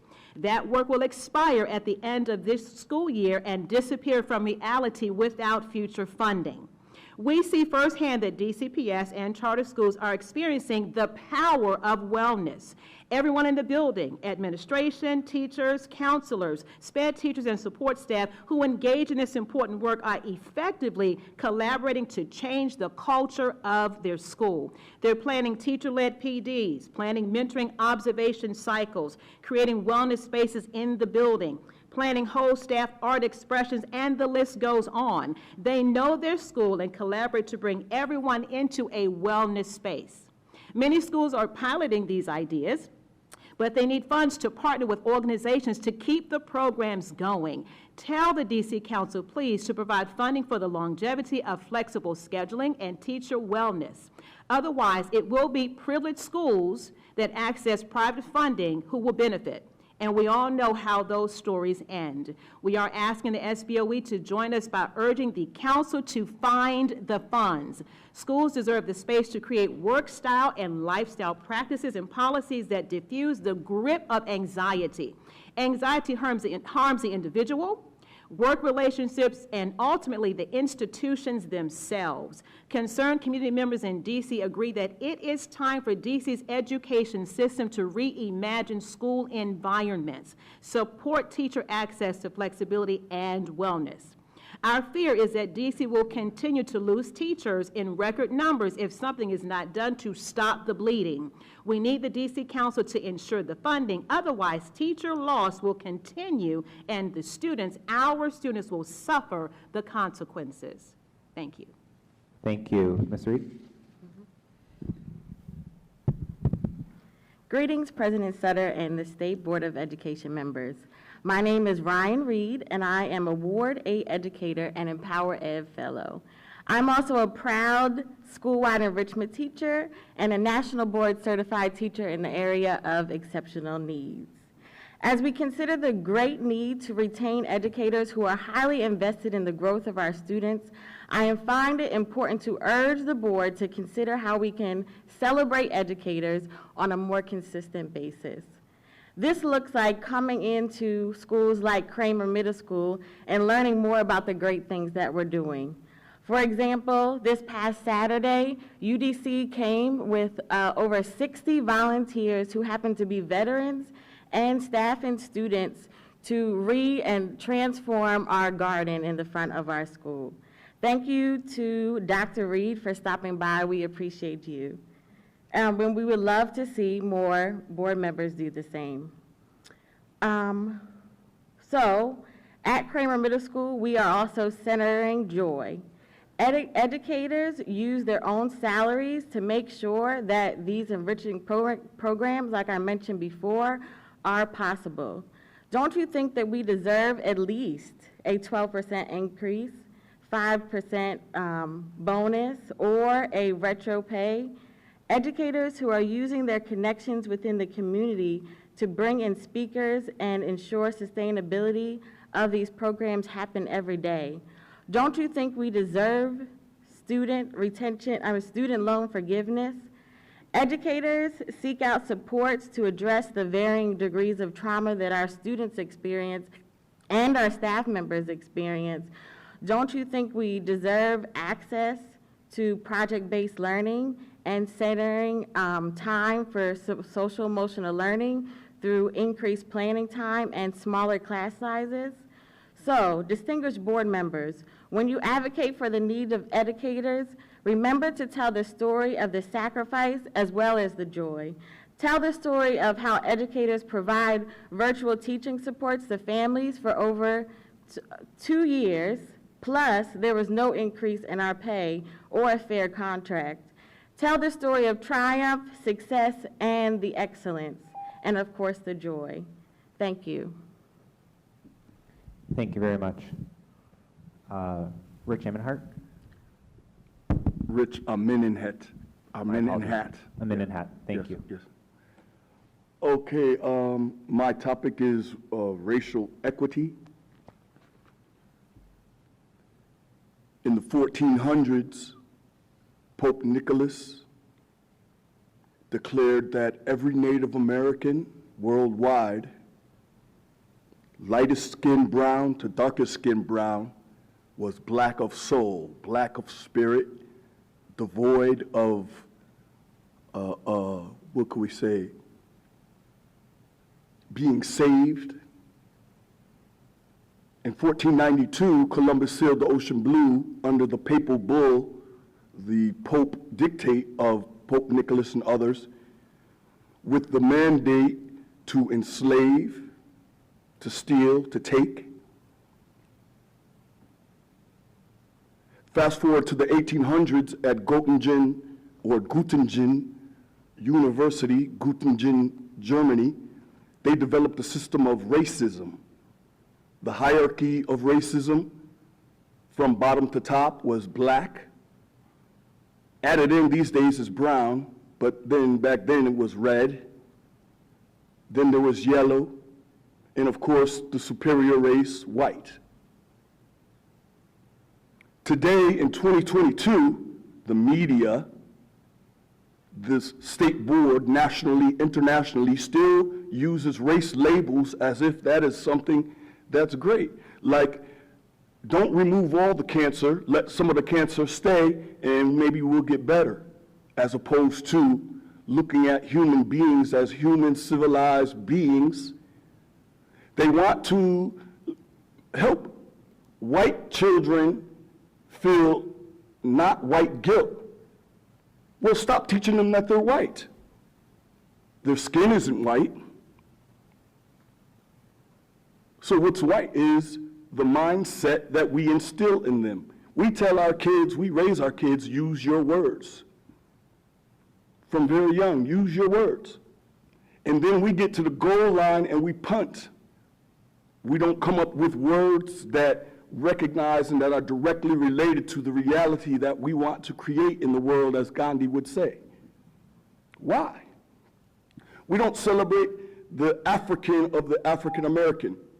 There's a board back there of these Native Americans, dark brown, lightest brown. Those cultures of the different places around the world in Australia and et cetera are not celebrated. Why? Because it's just black, it's void. On the other hand, if it's not void, it's white, and it's guilt, as opposed to looking at civil humanity. We cannot have racial equity until we start looking at civil humanity.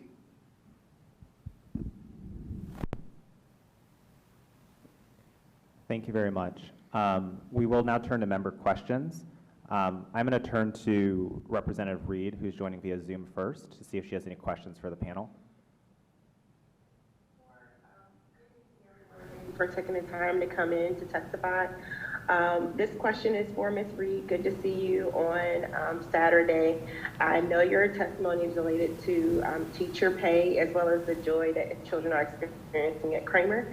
But I do want to get some of our conversation on the record related to budget. As one of the there was just an education hearing I was telling you about related to budget, and I think your comments from your colleague were key. Can you elaborate or briefly talk about some of the influx that you experience of students throughout the year, those key points of the key times of the year where you see increases of students come into DC public schools? And I'll also open up to also the panel, because I see some educators there.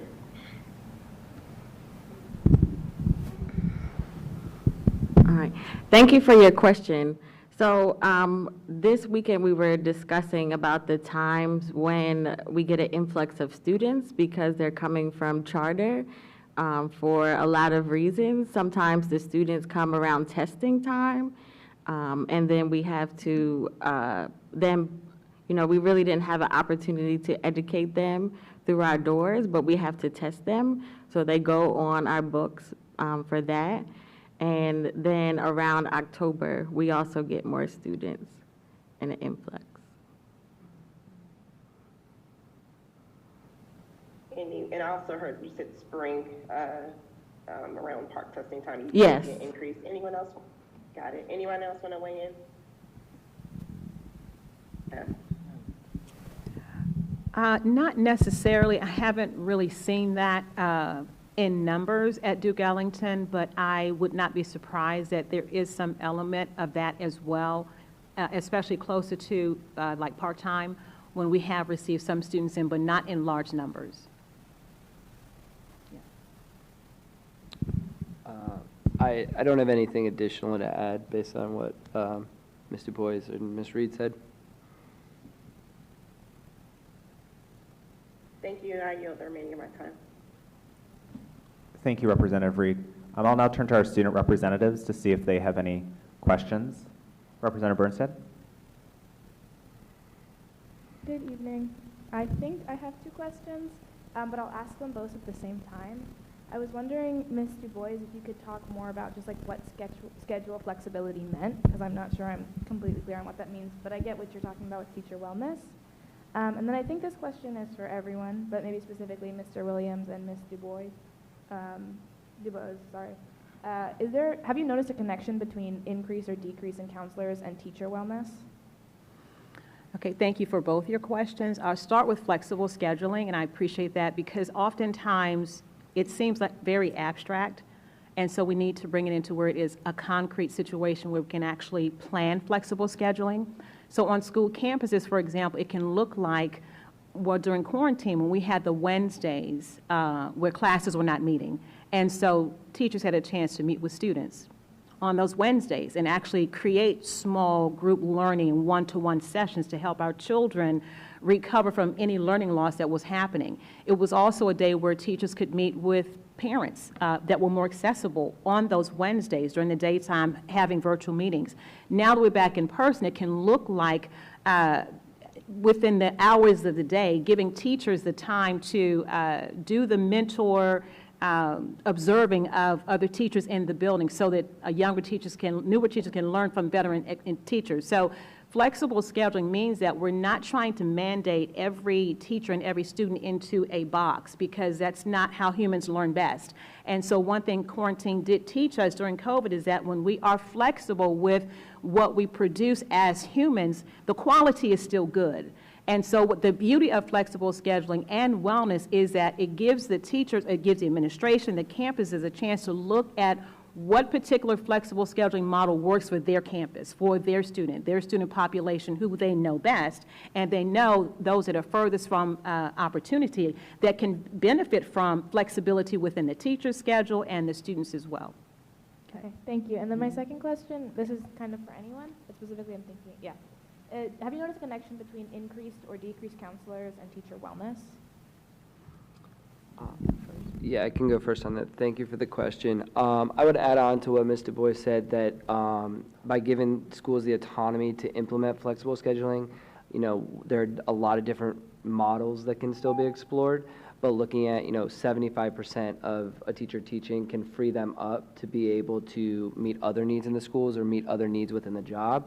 And that teachers are at different places in their career, right? So being able to take, someone who's taught 5 years versus 10 years versus, 40 years can leverage expertise in different ways that can be really useful. To your question, I think in terms of school culture, like whether or not a school promotes like caring for their teachers, teachers understand that. So just teachers need to know where the resources exist, and then also kind of have, I think, time valued. Because workload is one of the main reasons that teachers are leaving the profession. So if we are able to balance the workload and make sure that teachers have a menu of options that they can pursue independently, I imagine there would be particular research that would support that that's helpful for managing mental health. And then Empower Ed also has a variety of educator wellness programs that have been effective so far in supporting particular school communities. Okay, that's my time. Thank you. Thank you. Representative Washington? Hi, good evening. I had like 2 questions or comments for Mr. Amenenhat. I was wondering if you could please clarify or restate your main points, and then from a policy perspective, what can the board do to support the solution to your aforementioned issues? You said my name? Oh, no, I was saying, could you please clarify and restate your main points? Yes, sorry. And then from a policy perspective, what can the board do to support the solution to your aforementioned issues? So, in Latin, the word for black is nigger, or anglicized in English, nigger. In Spanish, the word is negro. In Portuguese, it's negre. And in English, the translation for black is 5th-class citizen, meaning after white, after yellow, after red, after the new brown race, and then black. And that's how these people are treated. And so, as a person thinks, and we keep calling them black and black and black and void and black. So that's that point right there. We can easily recognize that we are brown people, beautiful brown people, beautiful pastel peach people, beautiful tan people. We need to start being the reality of who we are, where our culture are from, and celebrate those things. And then the second part of it? From a policy yes. From a policy standpoint, it starts with, there's been a fight going on since the 1700s with the U.S. Census of utilizing race labels to segregate people. And within our schools, kids are automatically segregated at preschool based on white, black, right?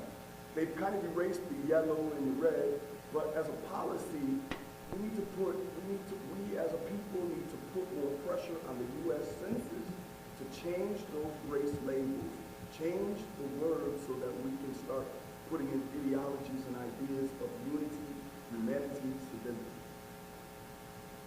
Thank you for the question. Yeah, thank you for your time. And that was all. Thank you, Representative Washington. Representative Wages, did you have any questions? Okay. Right now, we will move to Representative O'Leary. Questions? Yes. Y'all followed up on this ESSER conversation about these billions of dollars that are out there. And I know that all of you feel the pressure of being a teacher and not being paid equitably. And that money that is going to the schools can't pay your salary, all right? But it can be used for flexibility of scheduling. It can be used for altering the community service requirements. It can be used for a lot of things in the building that need to be fixed, because no one's mentioned how many of our buildings in the district at the beginning of school, when they had all summer to work on the HVAC systems and the water and all these other things, haven't been fixed. And those monies can be used for that.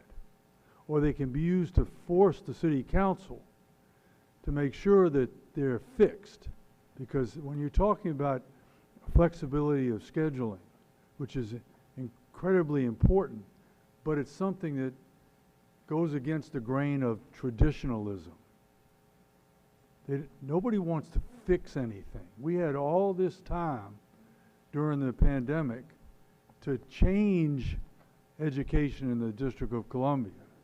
And when everyone went back into the classroom, all they were looking for is go back to the old styles. And that's not working. Okay, so how can we help you do that?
In terms of teachers creating learning environments to meet students where they are. We can say that all day long and twice on Sunday, but it takes time for teachers to have the space and place and room to create those moments to meet students where they are. You can't pull it out of a hat. And so with all the mandates on teachers, it works completely against the purpose and intent of teachers who are there to teach with purpose.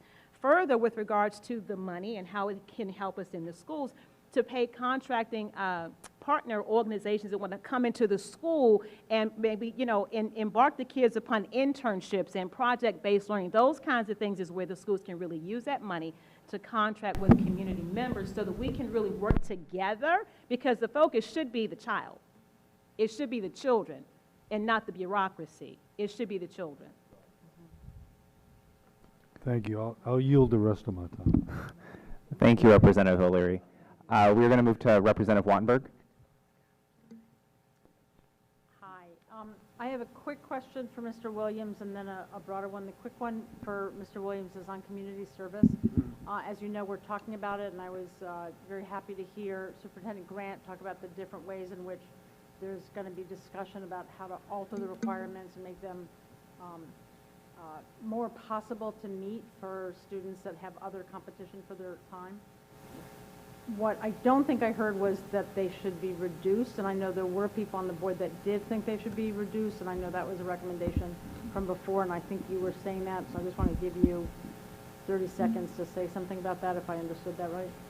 Yes, I do think they should be reduced right now. I think we're kind of coming back from a place where, especially for this senior class, this is the first time they've know what it's like to be in the building for over 2.5 years, and half of their high school education was online.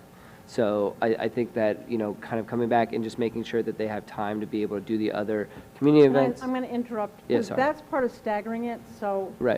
that's fine. I think there's really broad agreement on that. What about after the pandemic's over? Should we be reducing the number of hours in the long run? I've heard that from a lot of people in the past, so. That's a good question. I'm not 100% sure how I feel about that right now, so Okay. thank you, though. That's fine. I'll definitely give it more thought. All right, then my next question is to Mr. Bose, which is just this in terms of your promoting the flexible scheduling legislation, or that you hope will become legislation in front of the council. And my understanding of it was that it was mainly to give teachers time off, but the way you're talking about it is much more about changing the way teachers use their hours in the day. So I wanted to give you a chance. You've got 1 minute and 6 seconds. Okay, I promise I won't go over that time. So no, I think it's a misnomer to think that flexible scheduling is to afford teachers with time off. Teachers don't have time off. I've been teaching since Jesus walked the earth for over 30 years. I take work home with me all the time. I take kids home with me in my mind, in my heart, and in my spirit, and my soul all the time. So flexible scheduling affords teachers the time to think and to breathe and to create environments, again, where kids can learn. And so the flexible time within my school day will allow me to be the educator that I've always been, and to help train newer teachers to understand what it means to actually meet children where they are. So it's not time off. We wouldn't be on the sofa eating bonbons. We would be working still, but not have mandates on us that take us out of what our purpose and intent is to be in the building in the first place. I know your first name is Ryan. I'm sorry I can't say your last name. If you want to take 2 seconds. Okay. Yes, so Kramer Middle School does have a flexible schedule. So when I was talking about the board members coming, it's because we do have a lot of those things already in place, and we would love support and for you to know how it works and how it doesn't work. Thank you. Representative Patterson. Thank you. First and foremost, thank you, Representative Wattenberg, because I had pretty much the same question. I wanted a little bit clarity on the flexibility. But thank you guys for providing that. And secondly, I want to thank each and every one of you educators who are continuously to be dedicated to our children after such a pandemic. I have a daughter that's an educator. I talk to her every day. I know your job is very difficult. It's a job that I don't have the ability to do, so I have so much respect for each and every one of you guys who still stay on the job and promise to be an advocate for you guys. What I would like to ask is to kind of take this back to what we had before you, the panel before you. Are you really feeling any of the funding that's coming through the ESSER dollars in your respective classrooms at your schools? And if so, could you tell me how? Because we just had a great panel that came up before us and talked about all this ESSER money that's being spent or not being spent.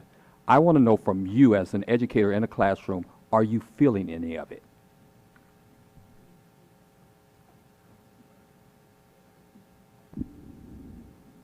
No. And I appreciate short answers as well, so thank you. No. I was literally thinking the same thing, so I'll just say no as well. It's been a long time. Okay, so my last major professional job was as a educational liaison with Gallup in Los Angeles, doing the state curriculum and things of the sort. And I was a liaison for consistency management, which was a program that looked at making the classroom setting and the school run efficiently, consistently. And we're at a state board meeting, and we're talking about the usage of the money, and that the money can't be used to pay teachers for this and that and that. Who votes on that? Who makes those stipulations? Who advocates to be able to use that money in a way that's productive to give teachers the leeway to be able to be more flexible, that they can better help the children? Who does that? And if we know who does that, we need to hold those people accountable and make those funds available. I think I have a answer similar to what you guys are. We don't get to make that decision. We would like to have more input into that, but we don't make that decision. But we know who does. Right. We know who does. But again, I appreciate each and every one of you guys for what you do every single day and the dedication to our families in the district. Because no, they're not. Thank you. Thank you, Representative Patterson. Representative Parker, any questions? No questions. All right. Representative Gasoy, I believe. Representative Gasoy. Sorry, goofing off. No, not really. Thank you for being here, and thank you for everything you do. So I will start with you, Ms. Du Bois, with the flexible scheduling again. Can you explain what the funding is needed for? Is it staff? What is it? I honestly think it's going to be an array of staff, resources, community partners. Again, I want to go back to a point I tried to make earlier, which is every school's campus is different. And so I think Ben mentioned a menu that is possible, a menu of choices where schools can choose where the flexible schedule would most benefit their campuses. I think we want to be careful about nailing it down to only 5 particular or 4 particular areas, because that may have us circle back to where we were before. So being flexible and being able to be flexible with the hours over the course of a school day, or the number of school days over the week, or bringing in community partners, creating more outdoor learning spaces, those kinds of things, flexibility, and not always having to be inside the schoolhouse for every single lesson. So flexibility is one of those things, again, it's like an abstract noun that's out there, and so it will take time to actually put it into credible terms to make it more tangible for each particular campus. Okay, so I just want to say back, make sure I understand what you're saying is the funding would be used differently by different schools based on how they define how they define the needs related to, okay, good. Also, just a clarifying question. I know that this advocacy is based on input you all collected from educators in DC. Was the question specifically what will make you stay? Or do you know that? One of the questions we did put out to the community was how should DC retain good teachers? Because we are losing teachers.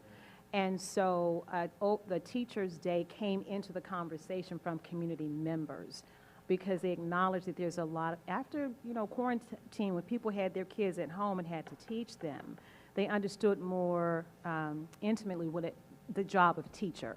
So they appreciate the fact that teachers need assistance and support, and they understood that without that, teachers will be doing exactly what we're seeing right now, leave the profession. So yes, a lot of the questions we put to the community had to deal with teacher retention, and flexible scheduling came out of those conversations, their comments. Okay. So again, I'm just clarifying that the advocacy around flexible scheduling is specifically in response to, or it's a way of retaining teachers, or one way. Okay. Thank you. Yes. Representative Chang. Thank you for testifying. I also yield my time. Thank you. I think that brings us to Vice President Thompson. I keep thinking it's my go. I keep thinking it's my go, and it's not my go. I actually had, so two things. I had a similar question to Representative Gasoy, because I think I'm struggling to understand.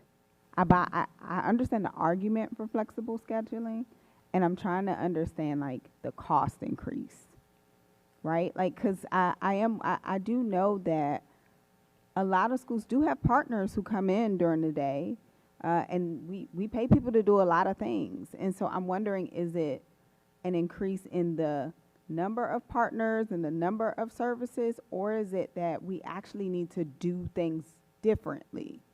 And so, yeah, I'm curious. I want to understand, because if asked, I need to be able to answer. Yeah, 100%. And in full transparency, I'm still in the process of figuring it out too. Yeah, okay. I think that I wouldn't want to devalue staffing, right? So if you have, part of it is to avoid teacher burnout. So if you have a teacher who wants to be able to teach instead of 2 preps, 1 prep, the school is going to need to hire someone else or make sure that they have a that class staffed. If a school is having a principal, an assistant principal that is also taking on an instructional coach role, or is also taking on a scheduling role and is wearing 3 hats because teachers are overstretched, then the money can be used to make sure that the workload for people is appropriate and targeted, and then they can bring on more people to divide roles for what should be a normal workload. So, I mean, I don't think it's just for staffing, but I do think that staffing is a critical part of this, and I think it goes hand in hand with improving school culture, because one of the main problems is that, even if you have the money, right, to improve staffing and hire more people, if you don't make schools attractive, then you're not going to, be able to hire people, and we're seeing a lot of places even struggle just to fill positions right now. So I think it's got to be a comprehensive approach, and I think this is one thing that, teachers in the world saw so many people be able to work in different ways, and we want to be able to have education evolve in that way too. Yeah, so I guess and I'm happy to talk offline about this. I'm less confused about the why, right? Like my mom was a teacher up until the end of last year. She retired. I'm less confused about the why. I'm more confused about the getting the mechanics right, and I'm also curious about why it has to be legislated. What part do you think has to be legislated? No, I thought it would. I heard in the testimony it said support the legislation before the council. Did I hear wrong? To support the funding to, and that was part of my testimony, to support the funding for flexible scheduling and wellness, teacher wellness. Okay, thank you. Yeah, you're welcome. And may I take 5 seconds? Just 5 seconds? No, because I'm out of time. I got to yield. But somebody else might loan some time. Oh, okay. Mm-hmm. Thank you. That was 5 seconds I couldn't dig. I think Representative Wages actually had a question, so I'm going to turn to him first.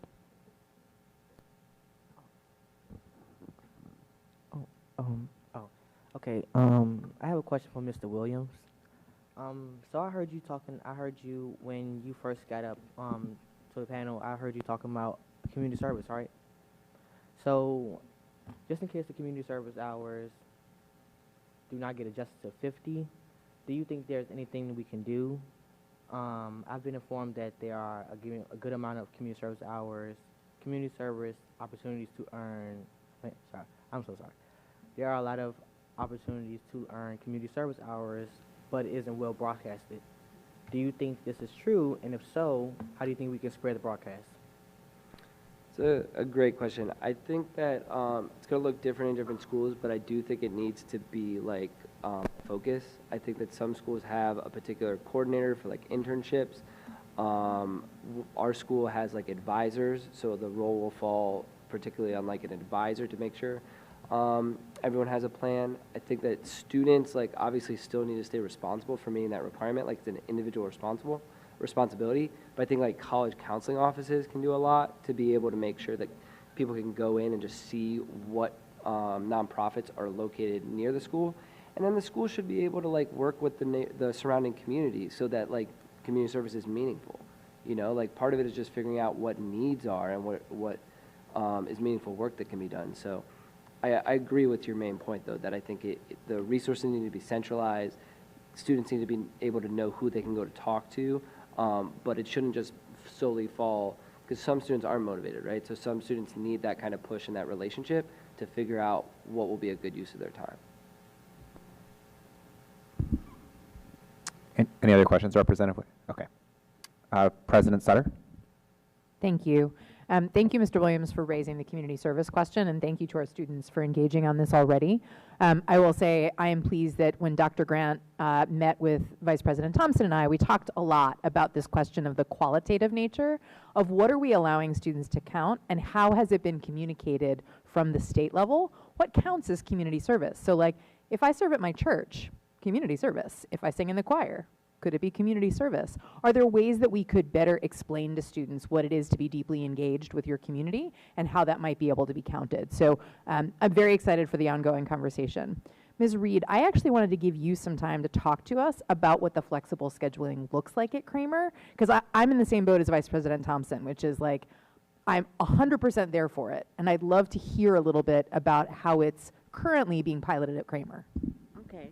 So currently, every single Monday, the students have an opportunity at 1:20 to participate in different activities with community partners, but also throughout that day, teachers have the day off or time to participate in more collaborative planning, in completing IEPs, all the different tasks that they might not be able to do throughout the week. They have that time on Mondays, and the students themselves participate in town halls. We also have a new program, kind of like, you know, hives, where, you know how Harry Potter has different houses? So we have that system at Kramer now. So they do the hive games, and in town halls, they also have SEL work. We're bringing in like students from Howard University to come and speak to our students about self-care and wellness. So we do those kinds of things on Mondays, as well as give the teachers time for collaborative planning, et cetera, and LEAP and all the different requirements that we have. Thank you so much, Ms. Reed. And that's just one example of what it could look like. Some of my other ideas that we don't have currently, but I think would be beneficial, is to have students as co-curricular designers of what learning should look like for them, to make sure that we're increasing our innovation in what we offer to the kids. I so appreciate that, and I know we all on the board get smarter all the time when our students are involved in the work. Mr. Bose, one question I have for you, and we can follow up offline if we run out of time. How might that look differently in a high school setting? I really appreciate what Ms. Reed was sharing.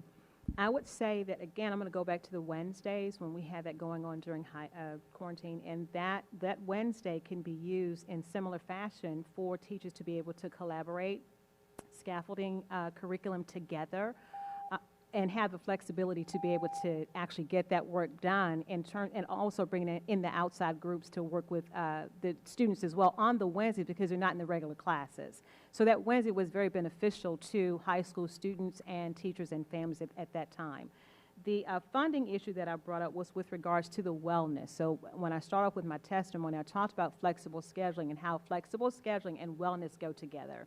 So being able to work with schools, being able to work with outside groups like Empower Ed, having the budget to do that, to create wellness environments within their school. That's where the budget issue came in with regards to my testimony tonight, not really flexible scheduling. Thank you all. Thank you all. We will move to our next round of public witnesses. We appreciate you being here this evening. Senorita Lake, Dominique Moore, Karen Caskert, Laura Fuchs, Dana Richard,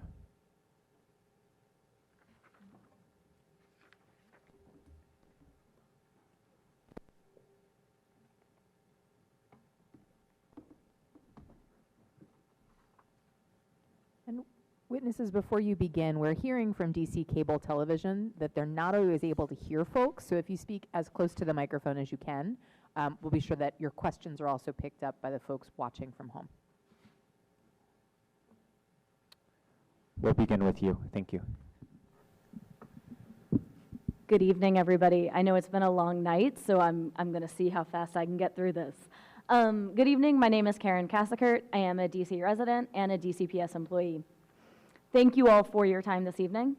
Many of my colleagues and community members around will speak about the need for a new WTU collective bargaining agreement. As part of that, many people will talk about compensation. I'm totally in agreement that compensation matters. But for the sake of your time tonight, I'd like to talk about some other things in the contract that can benefit both teachers and, as a result, students in the District of Columbia. First of all, I'd like to point out that I graduated from college almost 20 years ago, and this contract reads as though I was still in college, with lines such as the chancellor and the president of the WTU will agree to work cooperatively to ensure that each teacher has a computer. Now, we'll have a computer, but they'll work on it, right? It also states that we will create an instructional technology plan that will include strategies to acquire a sufficient number of computers for student use. Not every student will have a computer, not will work to 1-to-1 or 2-to-1, but we'll come up with a plan that maybe a student will have an accurate, an opportunity to play Oregon Trail on an Apple once a week, right? The contract needs a lot of help. 5 things that I'd like to bring to your attention that I think could be advocated for that would benefit DCPS as a whole, including the educators and the students. Number 1, as I started with, increased technology training, and ongoing support for teachers, which would also benefit students. There should not be a technological divide between schools in the district, and there is. There is a technological divide between what is provided to different teachers and what is provided to students, and the WTU collective bargaining agreement is one way that we could eliminate that. The word email is currently not written in our contract, neither is social media. There's nothing for teachers in either one of those. Once again, this contract needs to be focused on. Number 2, promote safety and facilities. Referring back to what Representative O'Leary said earlier, the safety in schools today is a huge issue. Why is that not a huge topic of conversation for our contract? That is oops, I am needing to hurry up.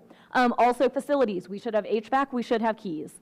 Number 3, recruit and retain teachers. Put things in there like teachers can have their children go to the schools in which they teach. That would win over a lot of teachers for retention. Also promote DC residency within DCPS. A sad little note, bereavement for teachers is only 4 days a year. I've lost more than 4 students in a year and was not able to take leave to properly mourn those students because of my bereavement. Number 5, be responsive to our communities, our student community and our needs.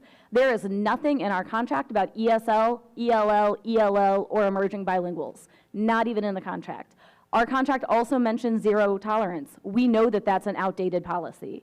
We also DCPS serves approximately 46,000 at-risk students. We know these students need additional counselors, social workers, et cetera, and that is not taken into account in our contract. So apologies for speeding through the end of that, but hopefully I gave you all some practical things that we really need in DCPS along with our contract, and thank you for your time. Thank you. Ms. Fuchs? Hello. Okay. Firstly, the Washington Teachers Union deserves a fair contract now. Unions and DCPS have faced relentless pushback and delay from the mayor and her team that has resulted in out-of-date contracts that do little to support educators in doing their work with students. Clearly, mayoral control has failed us in every way possible. Knowing full well that the DC SBOE has no formal power to secure us a contract, I'm here today to make sure educator voices are heard. All of us are sick and tired of being neglected and ignored. Look at the CSO union, who have now secured a 12% raise and have been offered to be paid for hours they work outside their contract, something all teachers have to do with zero offers of compensation. Look at AFSCME and our teacher aides, who are making poverty-level wages but performing extremely valuable work for our students. Young and aspiring teachers need our support. How do we expect them to stay when they see how they are being treated by the district? All of us are reaching our breaking points. Losing teachers to other districts is becoming the norm. Losing teachers mid-year has already begun. Enough is enough. Now is the time for the community to come together. Demand that our district do better by our teachers. Mayor Bowser needs to treat all her workers with respect. All elected leaders need to use their power to amplify the call. You cannot sit idly by. Only by standing together can we demand the changes we deserve. Reach out to the mayor's office directly and tell her that our educators in DCPS deserve a fair contract now. Argue to the chancellor, OSCE superintendent, and the DME that we cannot continue down the path we are on and expect different results. Lift up the voices of our educators and demand that the mayor participate in mediation in good faith. Correct the wrongs of the past and ensure that we have the time and resources we need to serve our students. Otherwise, we will continue to see the district hemorrhage good educators who look for their respect in neighboring districts or other professions entirely. Nothing is more important than a classroom teacher. That is what we hear ad nauseum when it comes to teaching and learning, and yet we are consistently treated with disrespect from those in power. Time for a new era. Realize that our power has always been in our labor, and currently educators are just walking away. Our call is for you to stand with us and demand a fair contract now. Listen to your educators. We need your help. Thank you, Ms. Fuchs. Mr. Richard? Does that work? Is that on? Good evening, President Sutter, Superintendent Grant, board members, and student representatives of the board.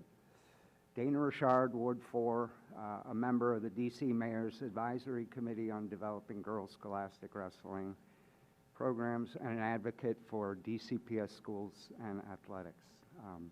I'm here 2022, 50th anniversary of federal Title IX, to testify in support of a state board resolution urging full sponsorship of DCPS girls scholastic wrestling teams. This is in the inaugural 2022-23 official season of wrestling as a DCPS-sponsored sport. By operation of at least local Title IX laws and under the circumstances, wrestling was to be reintroduced as a DCPS girls team championship and varsity sport. However, it was recently discovered DCPS neglected to fund or plan for DCPS girls wrestling teams in the inaugural season. Uncorrected, this would set a terrible precedent, potentially delaying DC girls teams for years. Girls sports do matter. In 2015, the DC mayor signed into law the DC Athletic Equity Act of 2015. The Education Committee report sets forth its purpose: to improve the District of Columbia's low athletic participation rates, particularly for girls, and inequitable programmatic offerings.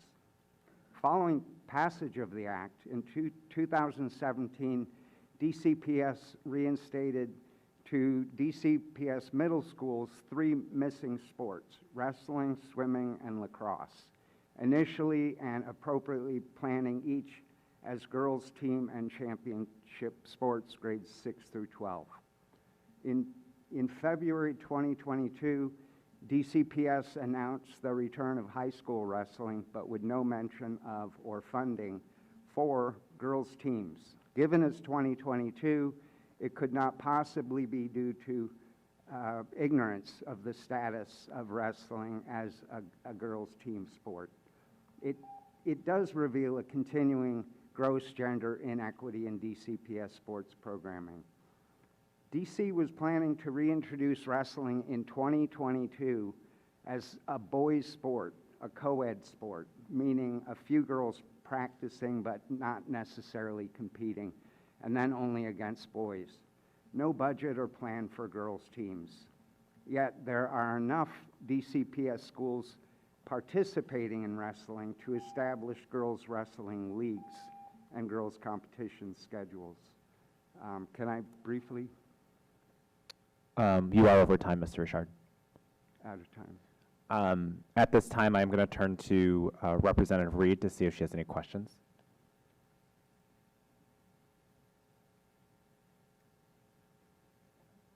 Hold on one second, Representative Reed. Okay, Representative Reed? Yes. Awesome. Mr. Richard, I don't mean to give you any homework, but if you don't mind, could you submit that statement that you read? Yes. Could you? Thank you. I'm having audio, but I thought I heard Title IX, Equity in Girls Sports, and I want to make sure I can read it. So if you can submit that, I appreciate it. Thank you so much. That's it. Okay, thank you, Representative Reed. To the student representatives, Representative Bernstead. Hi, thank you so much for your testimony tonight. I have a question for Teacher Fuchs. Part of my ignorance, are paraprofessionals included in the teacher contracts? They're not. They're in AFSCME, so they are in a separate local. So there's 4 different unions that work in DCPS. Teamsters do janitorial and or custodial and the cafeteria. AFSCME does our office workers as well as our paraprofessionals and aides. CSO is all the admin, and then WTU does pretty much all the teachers, social workers, counselors.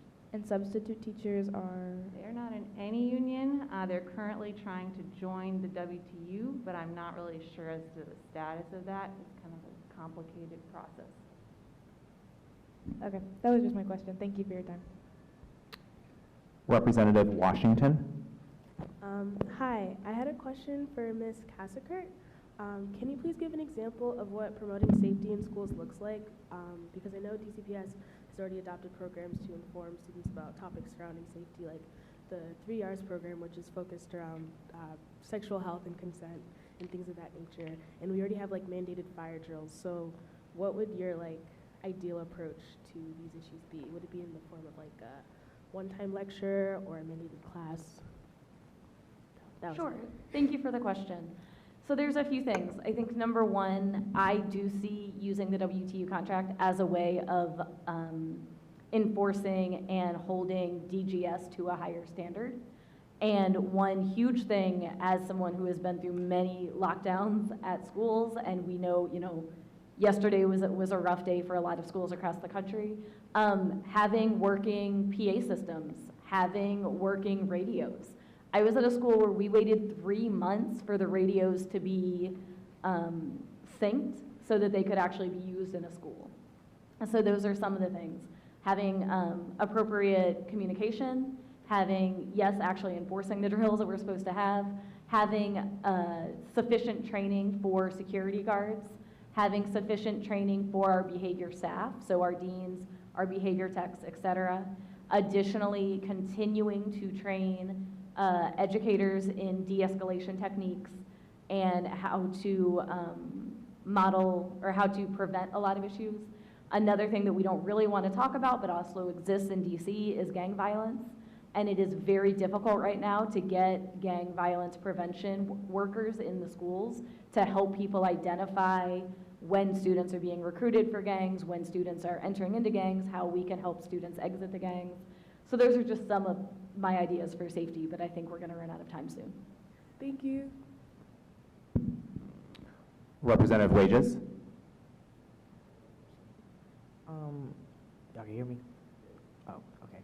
I want to pose a question to Ms. Kaskert. You mentioned briefly that you feel like teachers should be able to have their children inside the building with them, right? Like attend the same school that they work in. How do you think this will work? Can you elaborate on that? Because in my opinion, I feel that won't be very beneficial.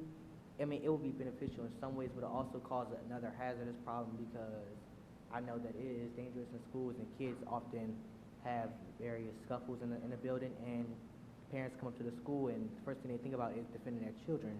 And so it will interfere with their work, the place they work at, which is their job, and the child's ability to be in the school. So how do you think that will work? I just don't see it as working. That's a really great question. Thank you for it. I do want to start by saying I don't have children, so I would want to defer this to someone who does. But I did bring that idea from another WTU member who said that this would lead to her staying in DC schools longer. I do think, to your point, that goes back to the security question and how we train teachers in de-escalation and conflict resolution and things like that, because I have seen that as an issue, but I think there is training and such that can go into preventing that problem. But I also think that lots of our schools are large enough that there's not going to be a whole lot of interaction between the student and the parent potentially. But I wanted to raise it as a point that was brought up by other WTU members that said that if they could have preferential treatment for their student to be in the same school, it would allow them, for example, to get to school on time. I have 2 coworkers who have struggled to make it on time because they're waiting for their child to get picked up by a bus, or because, before care doesn't open until the same time that the teacher's supposed to be at work, and you can't be dropping your child off at the same time that you're arriving at work. Same thing with pickup, same thing with vacations and such, making sure that those are all synced, et cetera.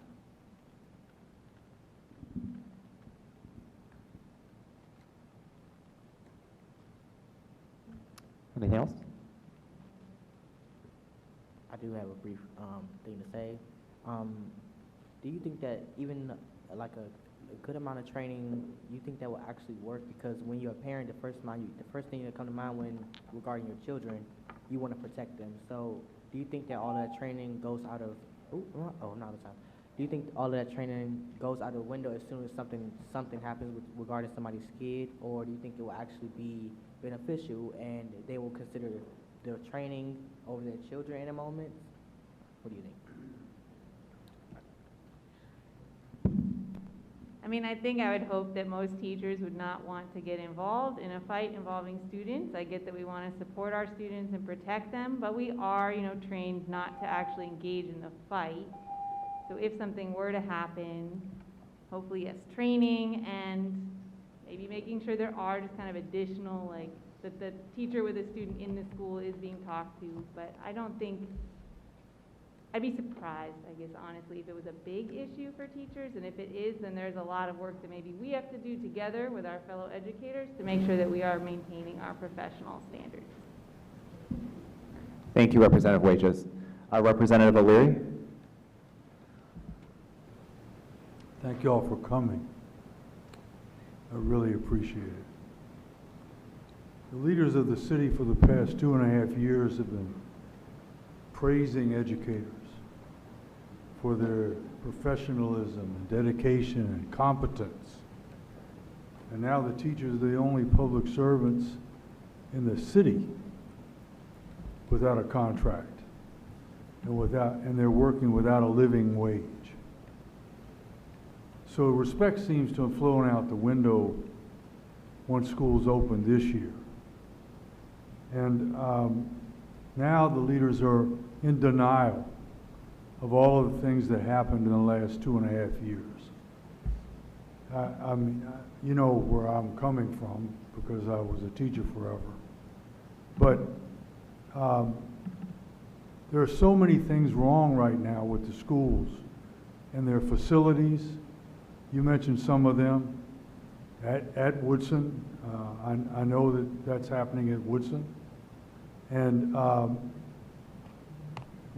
your voices are not going to be not heard here. And we will be fighting for you, but the system needs to react positively to the fact that they've lost more teachers last year than ever before. And that it's because of the lack of support, both financial and physical support in the buildings. What can we do to help you?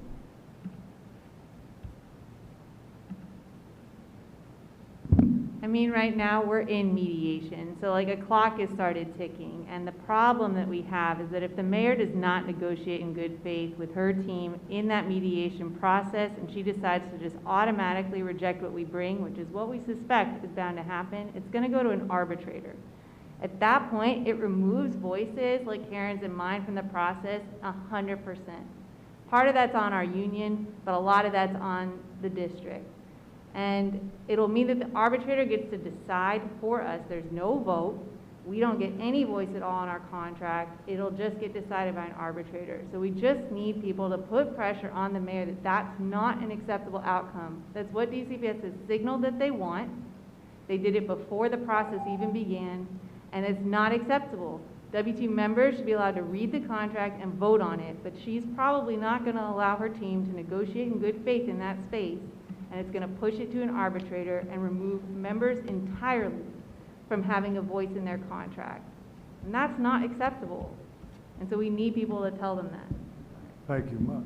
And my time just is up. very quickly, the fact that there is nothing agreed upon at this point does indicate that there was a lack of good faith from the beginning. Thank you. Thank you very much. Representative Wattenberg. Thank you. I keep going to the mic when it's Representative Washington, and then I don't go when it, anyway, I've been confused, but okay. First of all, thank you very much to those of you from WTU for coming here and giving us such a clear list of what some of the issues are. I want to say I think it's a great idea to be able to use the contract as a way to enforce some of these safety issues and health issues. I've been to so many schools, as has everybody up here, I believe, where HVAC has not been working. And it's terrible. I mean, and I've heard from teachers directly, the HVAC goes out, the teachers get COVID, and then they're out. It's terrible at every level. I've also been talking to others, and Representative Thompson and I were actually interviewed yesterday about some of the safety problems in the schools. You mentioned the PAs. I've also seen the doors that don't lock, the security cameras that don't work. So I think this can be a very useful, constructive thing for the students. So that's number one. There's two things I wanted to raise. One is it may be of interest to others to explain why it is that you have a contract that can only go to arbitration. How does it work in other places? So let me throw that out. And then the second thing that I think people don't understand is in terms of the teacher evaluation, that we are really the only city in the country, district in the country, maybe there's a couple, but mainly where a poor evaluation leads so directly to termination. And people may first hear that and say, well, if you're a poor teacher, you probably should be terminated. And in some cases, maybe yes, but part of what it does is it allows for enormous pressure because a lot of the evaluation, most of it, all of it for most teachers, is totally subjective. So it puts an enormous amount of pressure on the teachers to go along with what they're asked to do. And a lot of people have tied it to the graduation scandal that we had and the suspension scandal that we had because people in the schools didn't feel like they had the freedom to push back. So pick one of those and just say other things that people might need. So I guess just on the first one, it's not that we automatically go to arbitration. It's that basically once the contract has expired, you have 180 days. Now we've obviously gone way past that, but technically starting at 180 days, either side can say we're at an impasse, and that will then head to PERB, Public Employee Relations Board, and start the potential process towards arbitration. Now usually, so DCPS tried it after 3 years. They basically said, we're done, we want to go to arbitration. The arbitrator did say you need to go to mediation. At least that's my understanding. I'm not the one on the team, but that's how it's explained to us. So they said, you need to go to mediation. That starts a clock that by law lasts 30 days. I'm not sure if that's calendar or working. My guess is working. And then basically at the end of that, If there's no agreement, then it goes to the arbitrator. Then they've got like 45 days to present their sides, and then the arbitrator makes the call, but that means no vote. If mediation is successful, then there's a tentative agreement. That comes back to members who do get to vote. Now, if we vote no, I'm not sure if that just means then we get kicked to arbitration. That part I don't quite understand, but it's all a legal process. And yeah, impact is terrible, but we can't negotiate it yet. We need legislation. Thank you very much, Representative Wannberg. Representative Patterson? Thank you again. Mr. Richard, we spoke earlier, so if I may, and you may answer some of my questions. If you could read the last bit of your testimony for me that you did not get to read, so Sure. that it may answer some of the questions that I have around wrestling and sports. If you want to Thank finish you. that I'd off be real happy quick. to do that. There are enough teams to develop girls' leagues at both the middle school and the high school level, so this is an enormous opportunity for DC. It's a novel sport for both boys and girls, so you bring it back in 2022 and you must fund it. You must sponsor it as a girls' team championship varsity sport. To do otherwise would not be, it would not appear to be legal, and a really bad idea too, because of the loss of opportunities. Wrestling is a foundational sport that develops skills in all other sports. It's the oldest sport. It enhances academic performance. It's a sponsored high school sport in every U.S. state, now finally in DC. And it's also optimal for developing self-defense skills, especially for girls. Maybe why it's so popular for girls now. Wrestling is the fastest growing sport for girls and women in U.S. schools, K through college. It is the newest NCAA sport 2020 for women in all three divisions, with dramatic growth of scholarship opportunities for women. Over 130 colleges, including Marymount now in Arlington, have a wrestling as an NCAA sport for women. Consequently, the mayor, seeking athletic equity and fair shot for the DC girls, launched the Mayor's Advisory Committee on Developing Girls Scholastic Wrestling programs. Its purpose being to model some of the most successful girls scholastic wrestling teams in the U.S. in order to make the DCPS program successful. Until the local school system, the largest LEA, DCPS, funds and sponsors girls wrestling teams, no girls in DC public, private, or charter schools have a fair shot at participating in the newest DCPS girls sport, the newest women's NCAA sport. Until this is promptly corrected, athletic equity is rendered impossible among DC schools. Therefore, DCPS, the DC Mayor, DC Council are urged to collaborate on promptly ensuring full, adequate funding for girls wrestling teams among the participating 16 DCPS schools in the inaugural season upcoming this winter. And to ensure DCPS fully and separately sponsors wrestling as a girls team championship and varsity sport they have separate weight classes and with their own uniforms, competitions, schedules, etc., and their own coaches, just And like Mr. basketball. Richard, since we're over time, what you're really asking us for is to make sure that they adhere to the law, because right now they're in violation of the Title IX. Is that correct? I would say that that's correct. Okay, thank you. Thank you, Representative Patterson. Representative Parker? Thank you all for your testimony. For the benefit of the public, I would like to ask rapid-fire questions to the teachers, just so that we can get clarity on some of these things. I would also just say, I think it's pretty shameful that we've gone this long without a contract, especially given some of the rhetoric that we hear from our city's leaders. And we discussed tonight just many of the reserves that we have here in the district. And while I know it's not all about money, I do think it just speaks to our commitment to building back from the pandemic. So what would be different with a contract versus where we are now, the status quo? It's hard to know, not knowing exactly what's being negotiated, because mediation does seem pretty behind closed doors, but, I mean, obviously, compensation with inflation has been a problem, so it is a problem for our members. I think also, hopefully, if some of the language is tightened up, instead of a lot of these shoulds, that we have like some shalls in there, that would be really nice, so we have some actual concrete things to build around. I would also, as a rapid fire answer, say staff morale, teacher morale. Teachers would feel more valued, and yeah, that'd be huge. From district leaders, we often hear that the impasse is because teachers want more money.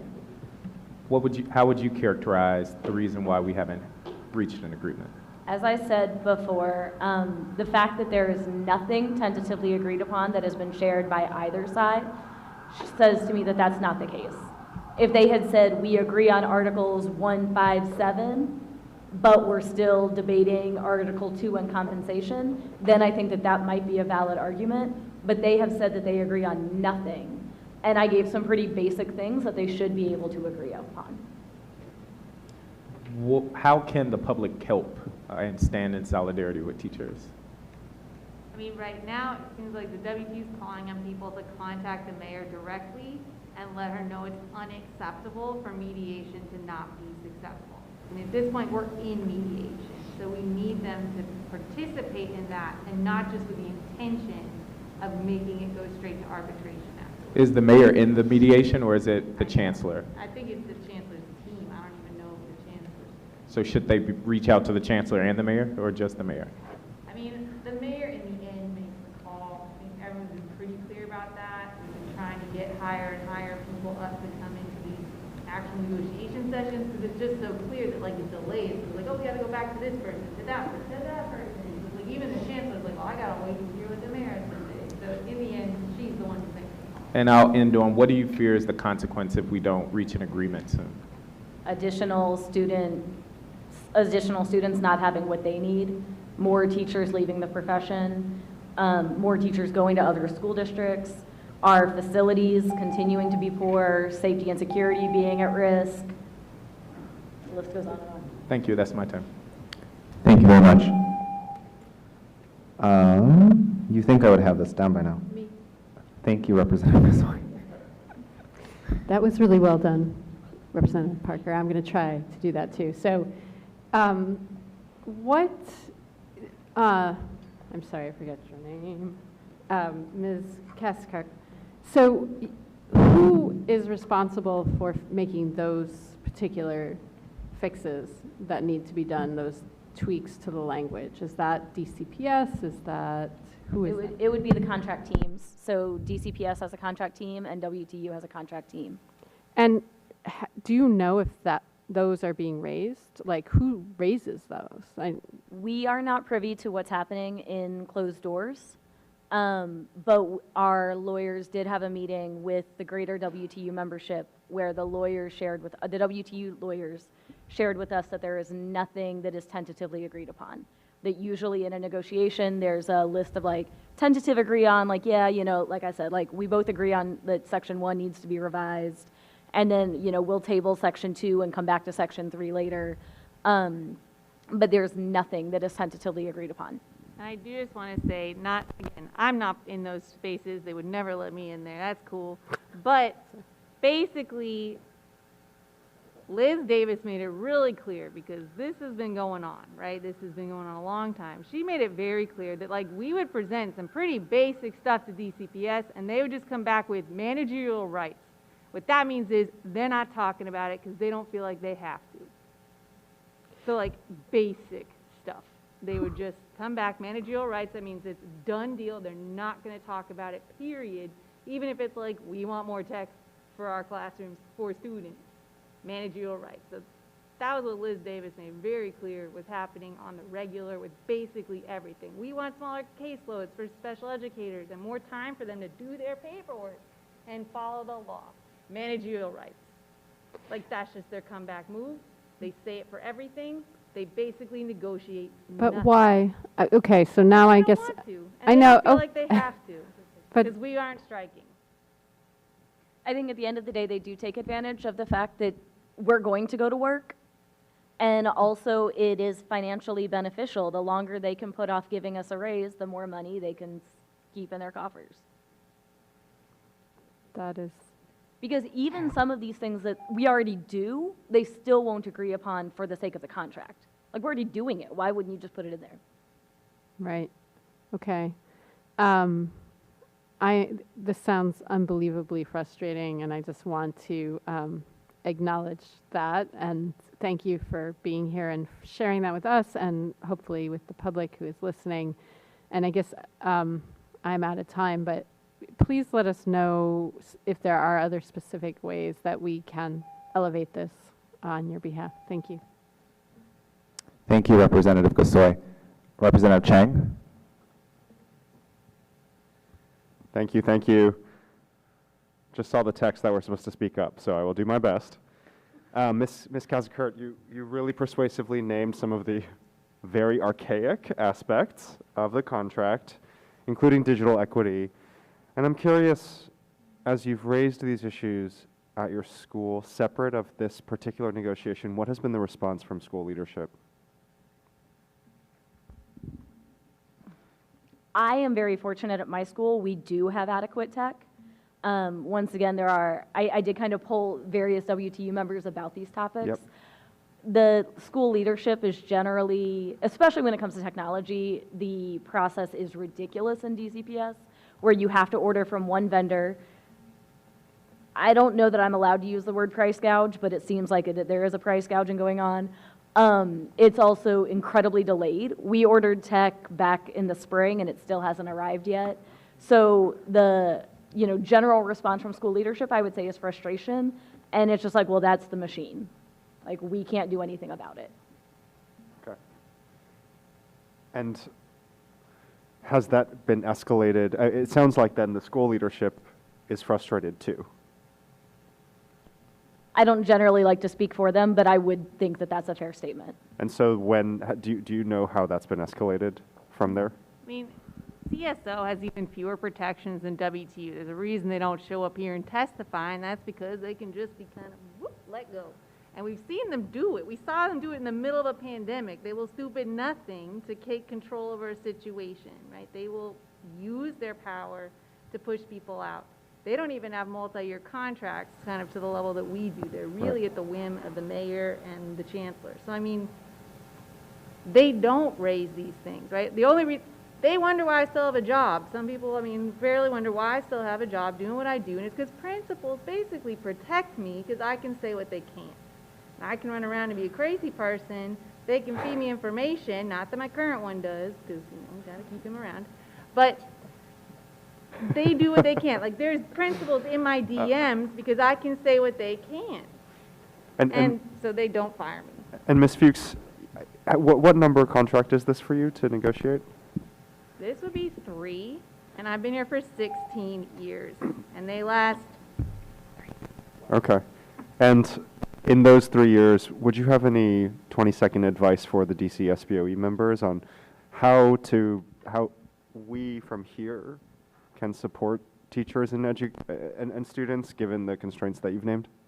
I mean, I think reaching to your constituents and your networks and letting them know that this is a problem, asking your constituents to contact the mayor to show that they do care about what's happening, because I think she thinks she can just get away with this, and she might be right.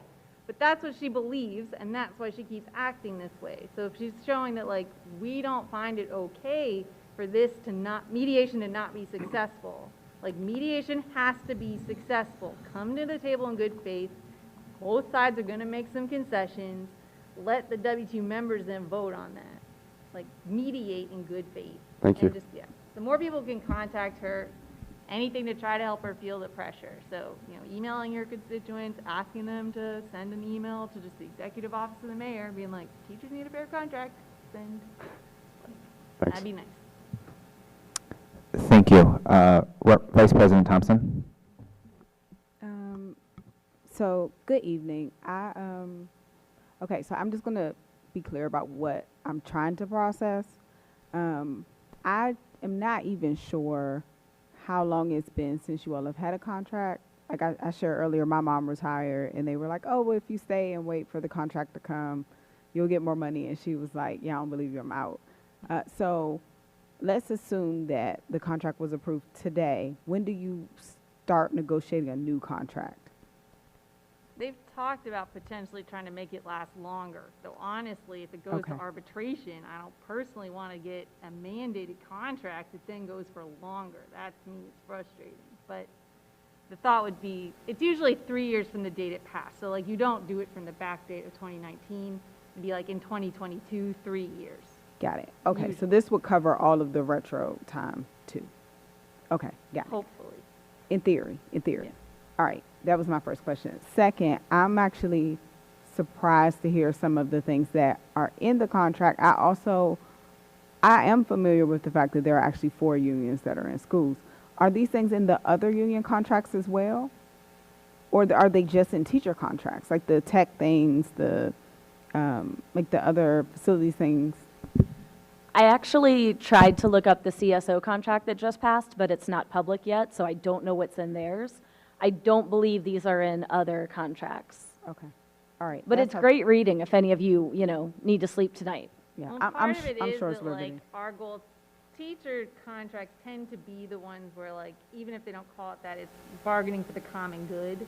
So that does tend to be, like, the angle for teacher contracts in particular, that we argue for our classrooms, not just our benefits.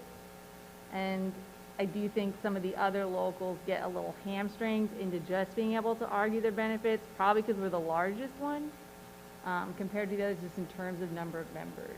And then do you all have a sense, I heard the part about promoting DC residency. Do you have a sense of how many of the WTU members are in DC? Like what percentage of the union? Is it more than 50? My understanding is under half.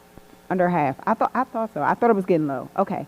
And then And it is getting lower because of inflation. I know several teachers who have moved out of the district this year. And just cost of living in general, because it's expensive to live here. That makes sense.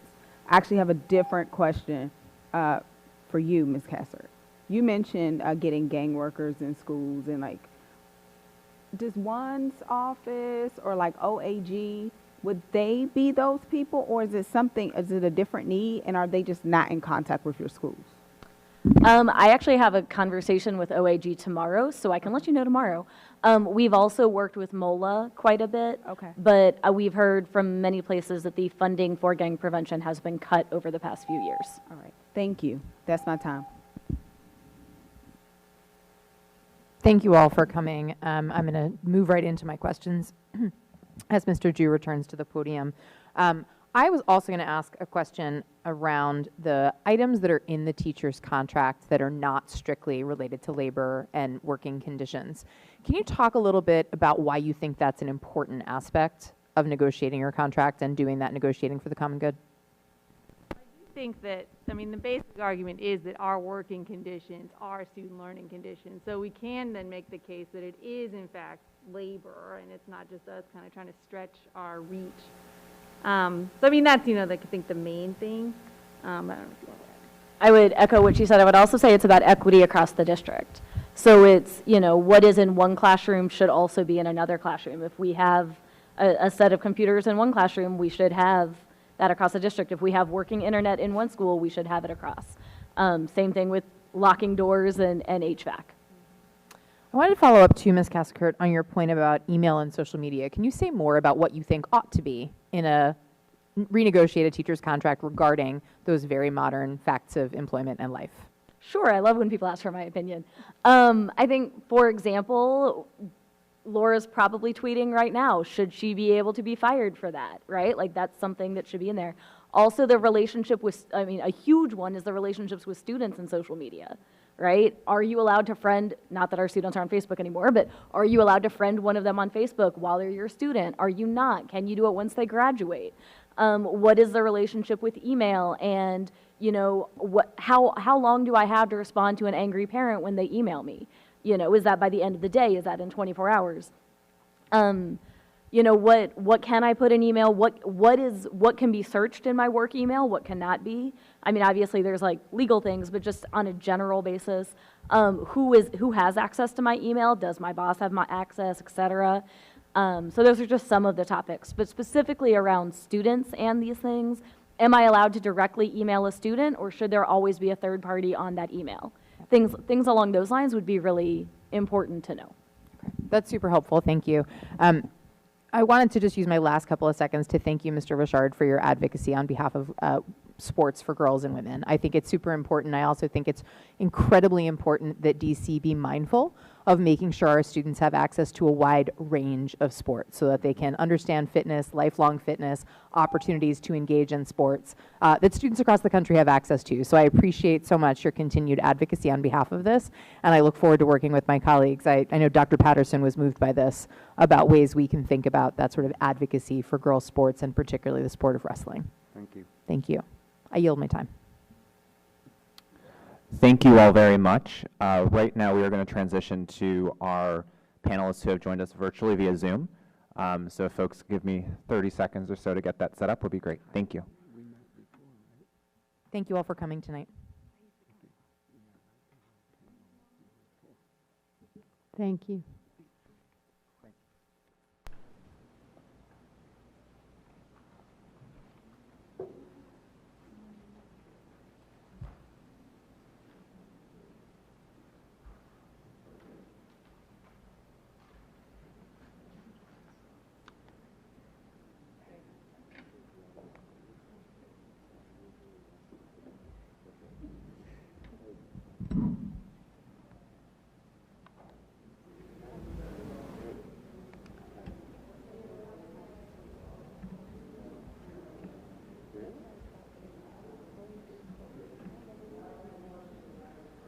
Okay, I believe I've let in everybody who has joined us virtually via Zoom. And so we are going to begin with the names as they appear on my agenda in front of me.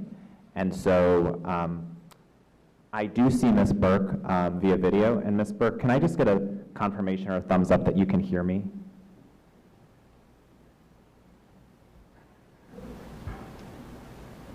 Can you just give me, I couldn't quite hear you, but you can hear me, I think.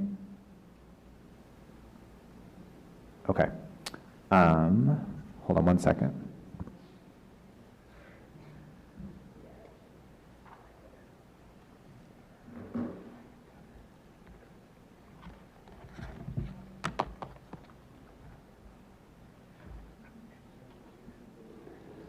Caitlin,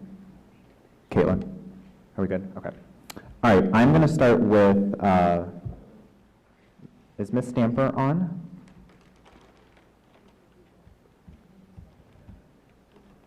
She is not. I will go to Ms. Richardson.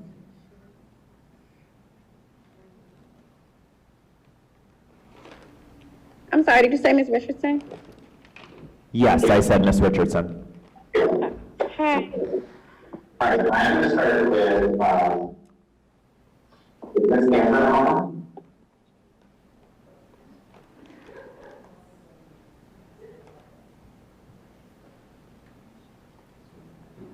For folks who have joined via Zoom, please make sure that the live stream is off or closed. We are getting a little bit of feedback from that. And also there will be a virtual timer that you should see.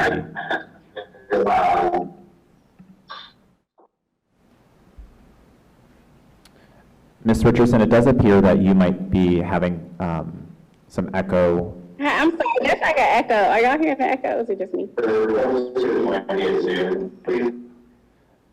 Ms. Richardson, do you have the Zoom or the YouTube chat on in your background? If so, if you could close that window out.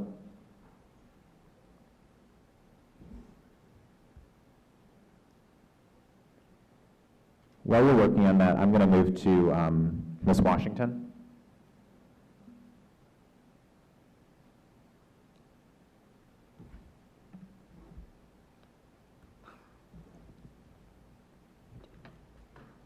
Ms. Washington, we're going to go to you next.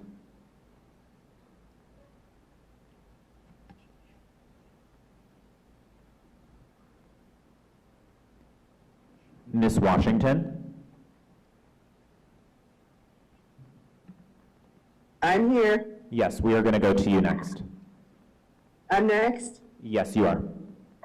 Okay, I appreciate that. Let me go, I can start right this second.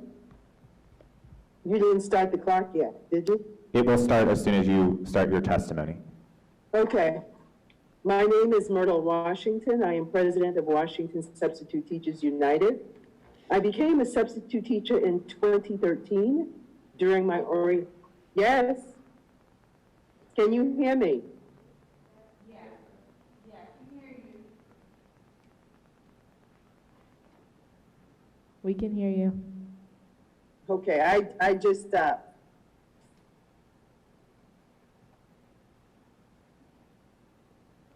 Ms. Washington, we can hear you. If you can continue your remarks, please. Yeah, I'm sorry. I stopped because it was confusing to me. I didn't realize that I am behind. Can you start? Can you let me start again? Yes, that's fine. We'll restart the clock for you. I appreciate that. I won't stop this time. My name is Myrtle Washington. I am president of Washington Substitute Teachers United. I became a substitute teacher in 2013. During my orientation, I learned that substitute teachers had not received a pay raise since 2008.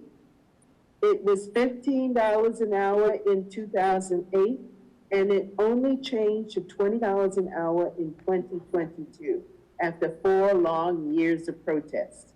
It was in October 2018 that we organized into a solid entity. We became Washington Substitute Teachers United. It was not easy to make contact with other substitute teachers. We could not use their DCPS emails to organize, but once the word got out that we were trying to unify, we got email lists from others who were also interested in organizing to increase our pay and other benefits. We wrote letters, signed and delivered petitions, visited council members, met with the deputy chancellor and then the chancellor several times. We spoke to the education committee and the committee of the whole. In January 2022, we started protesting outside the Wilson building every Monday for 1 hour, and those who could did not report to work on that day either. We got a response from DCPS only when our plight was in the news, and then on April 26th, we got word that we would see a $5 or $10 raise if we worked 30 consecutive days. In our May 6th paycheck, after 14 years, we got a $5 or $10 raise. We're still fighting. White House interns, for the first time in history, earned $750 for 35 hours a week. That comes to about $21 an hour. DC Summer Youth Program participants earned $20 an hour. Why can't DCPS substitute teachers earn a salary that shows our worth? Up until March, substitute teachers had to have a bachelor's degree. A number of us have a bachelor's degree and more. We bring our education and experiences into the classroom. DCPS schools need substitute teachers. I get desperate calls or emails from schools several days during the week. At least 300 substitute teachers have taken other jobs. Our children are behind in learning. DCPS needs qualified and caring people in each classroom to bring our children up to where they need to be in pre-K, first, second, third, fourth, fifth, and beyond. Can this body help substitute teachers? If so, let us know.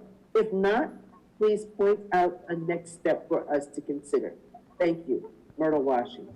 Thank you very much, Ms. Washington. We will try to go back to Ms. Richardson. Hello, I hope you guys can hear me this time. My name is Brittany Richardson. I am the 5-6 Humanities teacher at Center City Petworth Charter School. Additionally, I serve as the Family and Community Voice Organizer for the DC-based education nonprofit, Empower Ed.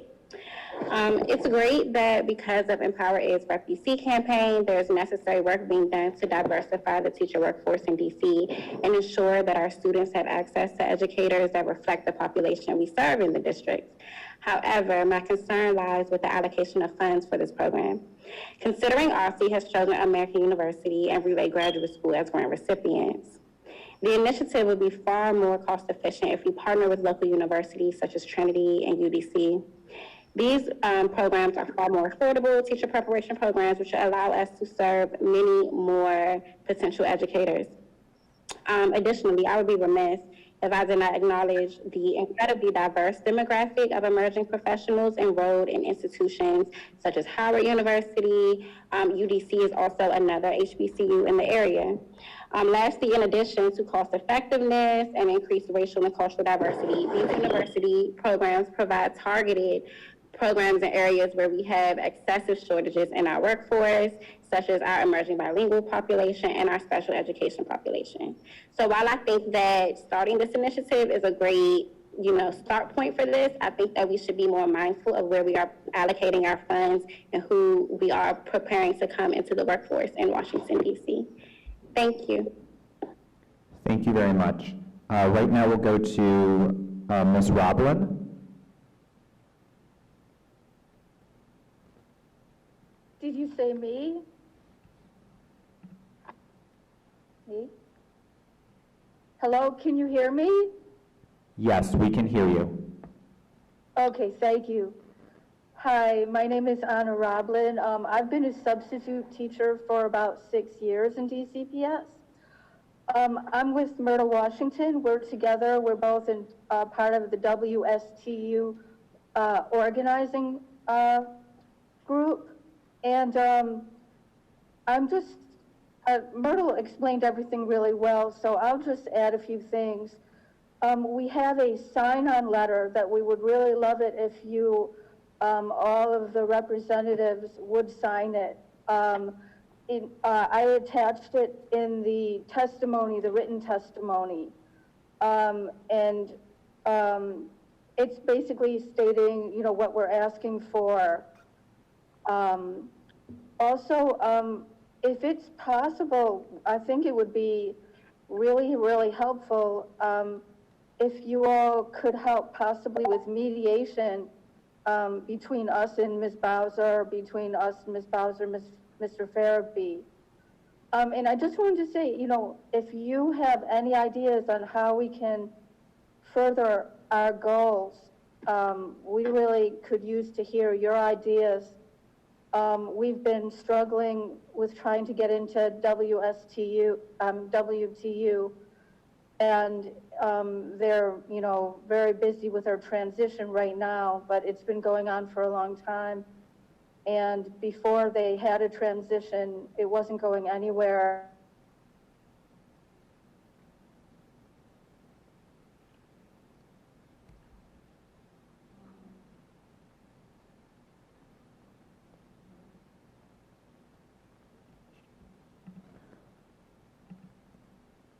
Ms. Roblin, you are frozen at this moment, Yes. so we... Through COVID, and I think that's all I have to say. We're just, looking for whatever kind of support, especially for the sign-on letter and whatever other ideas you all have. Thank you. Thank you, Ms. Roblin. We'll move to Ms. Burke.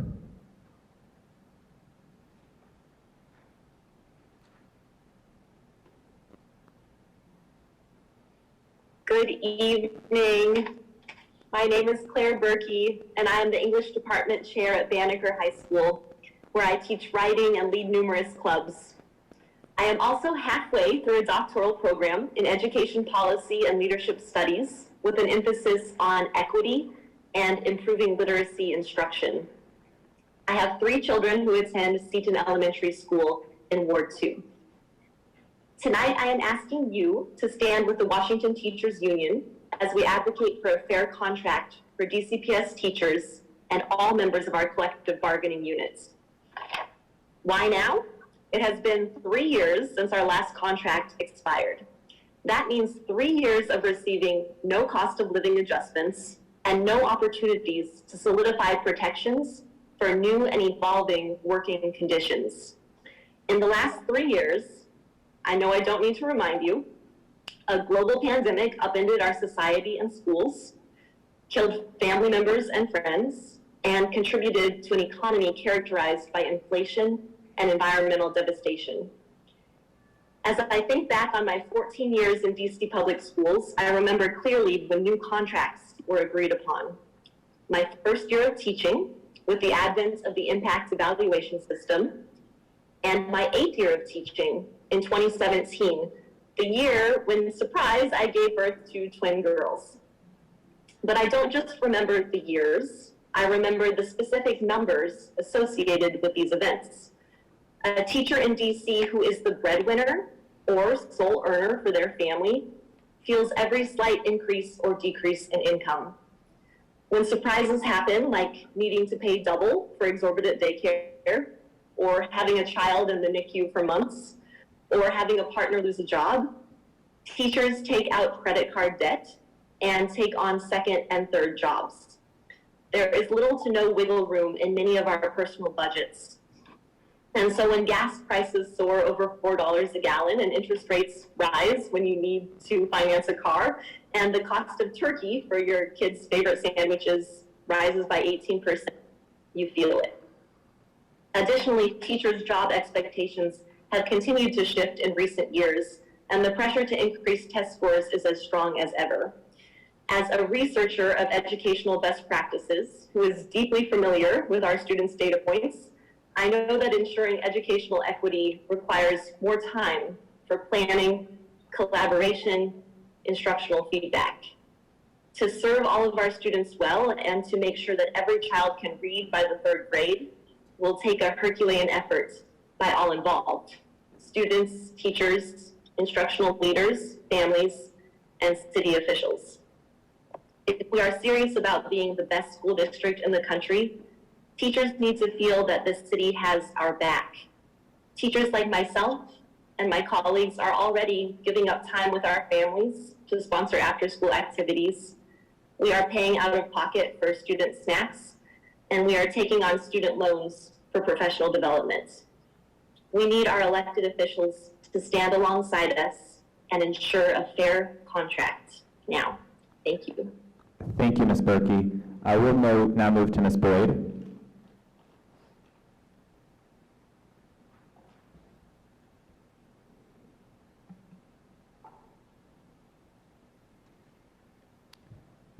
Ms. Boyd, if you can hear me, you're next. Okay, I'm sorry, I didn't hear you at first. Good evening, and thank you for the opportunity to speak at tonight's hearing. My name is Casey Boyd. I am a school librarian at Jefferson Academy. I'm a proud second-generation educator with numerous aunts and uncles who also work in education, and I have earned 3 master's degrees and currently taking a short break for my doctoral program. I have 2 requests for the State Board of Ed tonight. One is to take a stand with the Washington Teachers Union as we advocate for a fair contract for DCPS teachers and all members of our collective bargaining unit. And 2, please support Council Bill B24-0443, which is the Students' Right to Read Amendment Act of 2021. Though I've only been working for DCPS for 5 years, I have a unique experience with union contract and negotiations. As a child in Chicago, my parents worked with the late Jacqueline Vaughn, president of the Chicago Teachers Union, to fight for improved education conditions, resources, and the cost of living increases for teachers. Now, during my tenure with Chicago Public Schools, I worked with the late Karen Jennings Lewis to fight against privatization, a troublesome evaluations system, and merit pay. Now, I'm working for DCPS, and I find it really interesting that there are parallels between Chicago and Washington, D.C., which include wages, evaluation, and respect. DCPS teachers answered the call, came to work during the pandemic, got vaccines, dealt with building conditions that were not quite acceptable in some areas of the city, and supported our students who struggled academically, socially, and emotionally. For school librarians, B24-0443, the Students' Right to Read Amendment Act was introduced on November 23rd, 2021, so it's almost a year, and has since has stalled in the council. This bill will ensure that sufficient funding for a full-time certified librarian will be placed in every DCPS school. We're hoping that this amendment will eliminate the inconsistent staffing of school librarians throughout the district. Principals have been able to petition away the position, leaving students without valuable service that a school librarian can provide. Now, while funds were made available during the 2021 and now 2022 school years, librarians are looking towards the future. Consistent funding of the program and position must be made to support our students. So it's interesting. Every time that there's a budget crisis, it's like they come for the librarians all the time. So it's very difficult to balance the pay and pay out of pocket for, I'll use myself as example, for my makerspace supplies, basic library management supplies for my library program that's not covered by Office Depot, and it's difficult to supplement the much needed books and other materials when my Donors Choose grants can't cover them. Now, teachers haven't had the cost of living raised since our last contract. It's also very worrisome, and I'm going to conclude, to work where you have been asked to perform duties outside of your job description, like teaching classes because of the lack of classroom teaching staff. These duties do pull librarians away from their core responsibilities in developing a love for reading with the kids, collaborating with classroom teachers, and maintaining the collection. By passing the new teacher's contract, these protections will support librarians and provide a much needed clarity and boundaries for all. Now, despite these struggles, I'm really proud that my library program contributed to the historic million print and digital content items used by students and teachers during the 2021 to 2022 school year. You will see that attached in my testimony. And the school library was a center of learning in every DCPS school. So I just ask that DCPS if you could give us the support in these two areas. DCPS has the potential to be the best urban school district in the country. We just need your support and advocacy to obtain a fair contract and a just contract. And we need your support in getting Council Bill B24-0443 passed. Thank you very much. Thank you, Ms. Boyd, and to all the panelists. At this time, we will turn to member questions. For those who joined virtually, you'll see a timer on the Zoom screen when you're in gallery mode. For folks and members in the room, the clock will be set in here as well, so they will both be running concurrently. If you give me 1 second, I will start the member questions shortly.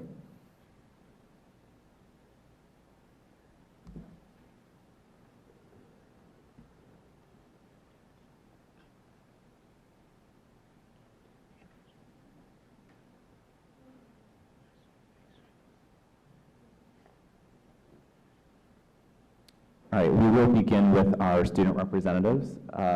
Representative Bernstad. Hi.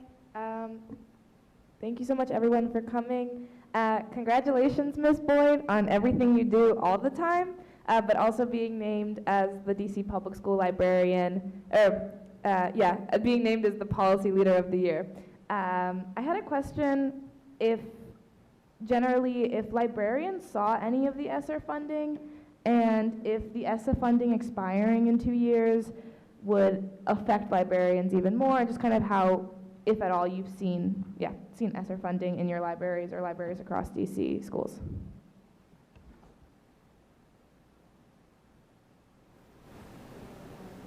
I'm so sorry, I'm having a really hard time hearing you. No worries. I'm going to try and talking about it. ESSER funds? Yeah, I was just wondering if librarians saw ESSER funding at all, and how ESSER funding may or may not affect, ESSER funding expiring may or may not affect librarians in district schools. If it was ESSER funds at the at the school level, it varied from school to school. I can only speak for myself. I didn't receive any funds, and I knew that the funds were there. I asked for them and I just didn't receive them for whatever reasons. I am certain that, while I may have not received it, there might have been another situation at another school.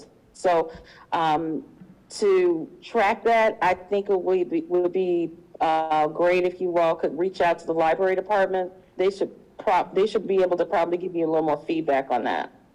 Okay, thank you so much. And for Ms. Richardson, I had a question about teacher preparatory programs and how the state board can best support continuation of teacher preparatory programs. I know we had a panel on this earlier in the year, but I was just wondering what concrete things you think we can take away from your testimony to work on. I'm sorry, you kind of went out at the end of your question. I'm sorry, I'm trying to be louder. From your testimony, what do you think the state board can concretely do to best support teacher preparatory programs? Yes, so thank you for your question. How can the state best support? I think that we need to be a lot more intentional about the partnerships that we are, developing with the schools. I mean, even with high schools, the universities, so many states have amazing grow your own teacher initiatives that they're doing where they are looking for educators in their own community or potential educators in their own community and setting them up for success. And I feel like DC, while we are on that track, we are not where we can be or where we should be. Okay, thank you all so much for your testimony and time tonight. Representative O'Leary.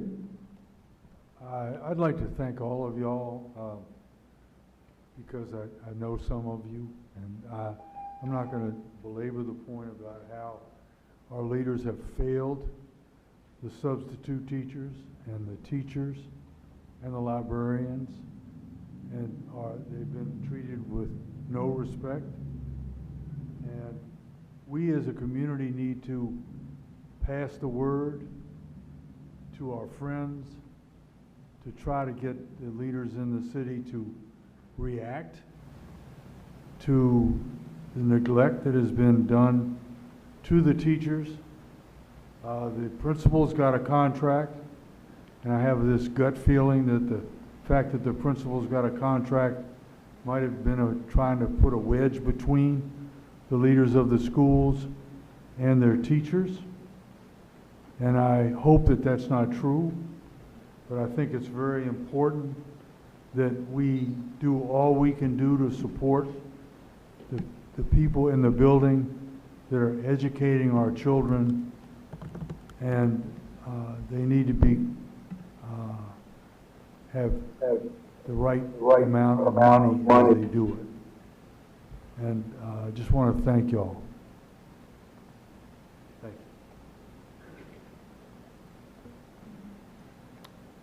you. Representative Wattenberg. Thank you. Thanks to all of you for coming, and also a congratulations to Ms. Boyd on your award from NASB. Congrats on that. I wanted to say one thing to the teachers about the contract, and then I want to talk more about the subs. Just, I'm with you. I hope maybe we can have a resolution about this. Perhaps next time. You guys did such enormous work during the pandemic. It's really quite unfortunate, to say the least, that you're still without a contract after 3 years. So I'll leave it at that for the moment. I want to ask the substitutes if they might want to say a little bit to the audience about some other conditions that you're dealing with. You know, in the schools, there's a great substitute shortage. We're losing teachers. We don't have subs. We have some people from central office coming out. Administrators in schools are sometimes subbing. But there's quite a shortage, and I wonder if you could say something about how the conditions or the pay are affecting that. And you did talk about the $21 an hour if you work for 30 days, but I wonder if you could talk about some of the other conditions, benefits, et cetera. and the effect it's having Yes. on Yeah, this is Myrtle Washington. I hope you can hear me. Let me be clear on that. Regular substitute teachers who might work 1, 2, 3, 4 days a week, we're paid $20 an hour. Now, remember, it was $15 an hour for 14 years. So in February, we got a $5 raise. We saw it in our paychecks in May, but we got a $5 raise after 14 years. And that was for those of us who did not work 30 consecutive days. If you worked 30 consecutive days, then you got a $10 raise, all right? So this is 14 years, $5 or $10, depending on how much you work. Now, as you well know, a lot of people quit their jobs during COVID. And who decided to take those jobs? Substitute teachers. So we lost about 300 substitute teachers to other places, jobs, cities, or whatever. And I can definitely understand. Those of us who remain, we are called, some of us are called every day, because the schools cannot supply enough substitute teachers to cover. Who loses time, energy, and effort, and who gets neglected? The children, because there are not enough substitute teachers to take the positions, to do the work, to help our children on a regular basis. And our children are behind. Third graders cannot read the way third graders used to be able to read. So, you know, our children are behind, and it doesn't seem as though we get the respect. And I'm sure the regular teachers can say the same thing. We don't get the respect of taking care of our children. A judge told me, he said, you're being exploited, talking about substitute teachers, because we love what we do. Most of us love what we do. And we come in, whether rain, sleet, snow, shine, during COVID, after the virtual, we did virtual, and then after virtual, we took our shots and we came into the building. So we love our children. And it does not appear that this administration, the council members they don't really recognize us. They don't respect us either. They don't respect us and the job that we're doing in the public school system. So, you know, we all have the same complaints. We're not being respected the way we should be, especially after coming through a COVID that had children out, some of them for almost 2 years. Thank you very much, Ms. Washington. The time actually has expired. Yes, no problem. Representative Patterson? Okay, no questions. Representative Parker? Thank you all for sharing. I have no question. Representative Gasoy? Thank you. I just want to thank you all for sticking with us, and I know it's a school night. And we will be discussing how best to support in the ways that we can. So, and I especially just wanted to thank Ms. Washington and Ms. Roblin for bringing this issue to our attention. So, that's all. Representative Chang? Good evening. Thank you so much for joining us. Ms. Casey, I wanted to ask for your take on where we are with B240443 and how those of us on the board can be supportive in the coming months.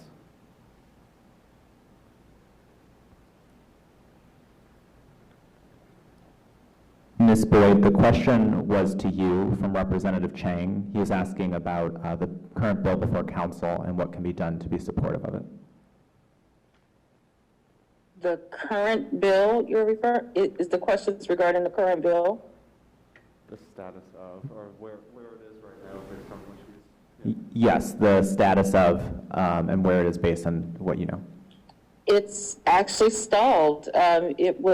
The bill was signed off, and it's linked in my testimony. It was signed off by a lot of the council members, including the chairman, but It hasn't moved since then, and I believe that after a year, it actually dies. So we're coming up on a year very soon, and I just don't understand why this bill cannot be moved forward.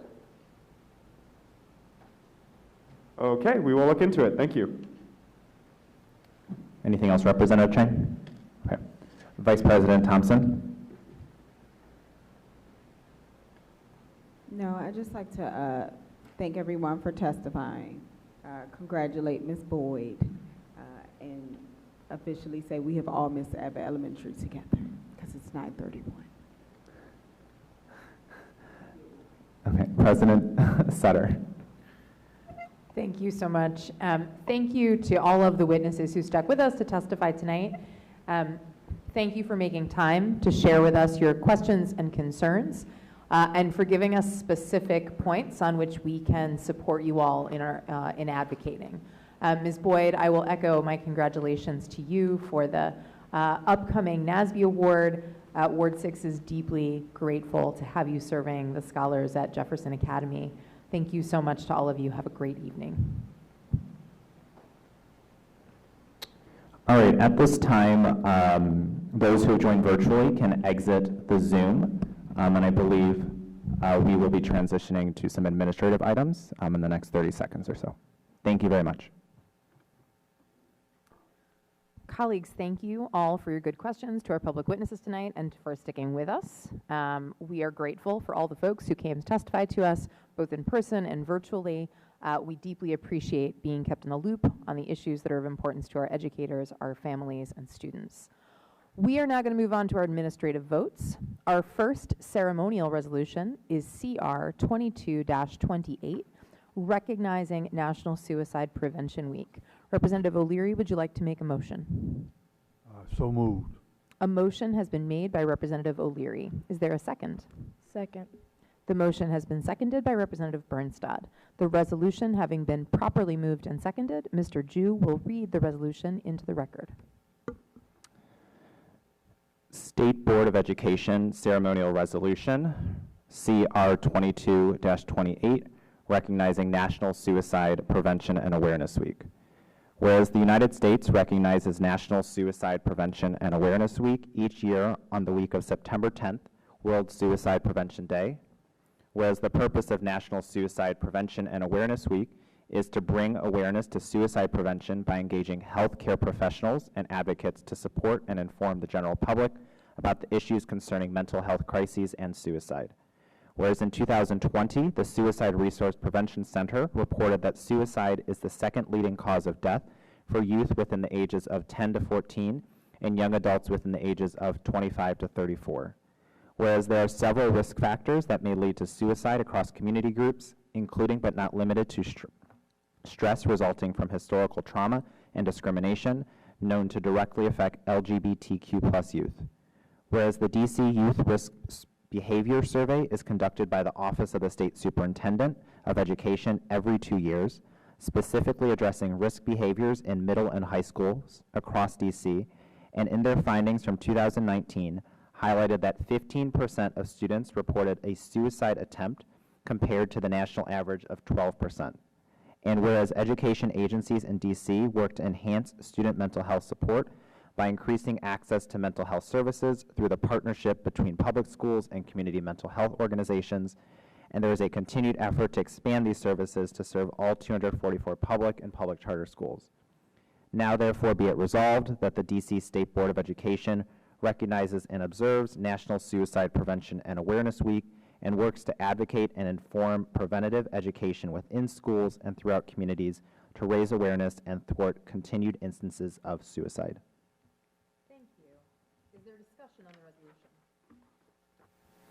Dr. O'Leary. I'd just like to if you look at the resolution, and it says there is a continued effort to expand these services to serve all 244 public and public charter schools. We need to make sure, at least to raise our voices, to make sure that there's not just a continued effort to do that, but that that's done. When I think it was Ms. Fuchs was talking about the contract and the verbiage in the contract for the teachers, it was talking about we're going to think about doing this and things like that. As someone who's been affected by suicide in my family and as a teacher, and especially in these times, in the last couple of years with the pandemic, where the stress on everyone, especially young people, is much greater than it's ever. And we talk about social and emotional learning, but there's a whole lot of social emotional learning that's going on in the schools these days. And so we really need to focus on our children's mental health instead of test scores. Thank you. Is there further discussion? Representative Brinstad. Thank you. I wanted to highlight a specific part of the resolution that talks about how LGBTQ youth are at significantly increased risk of suicide. This is people aged 13 to 24, and LGBTQ youth faces a lot of pathologization, both from family and community members and at school.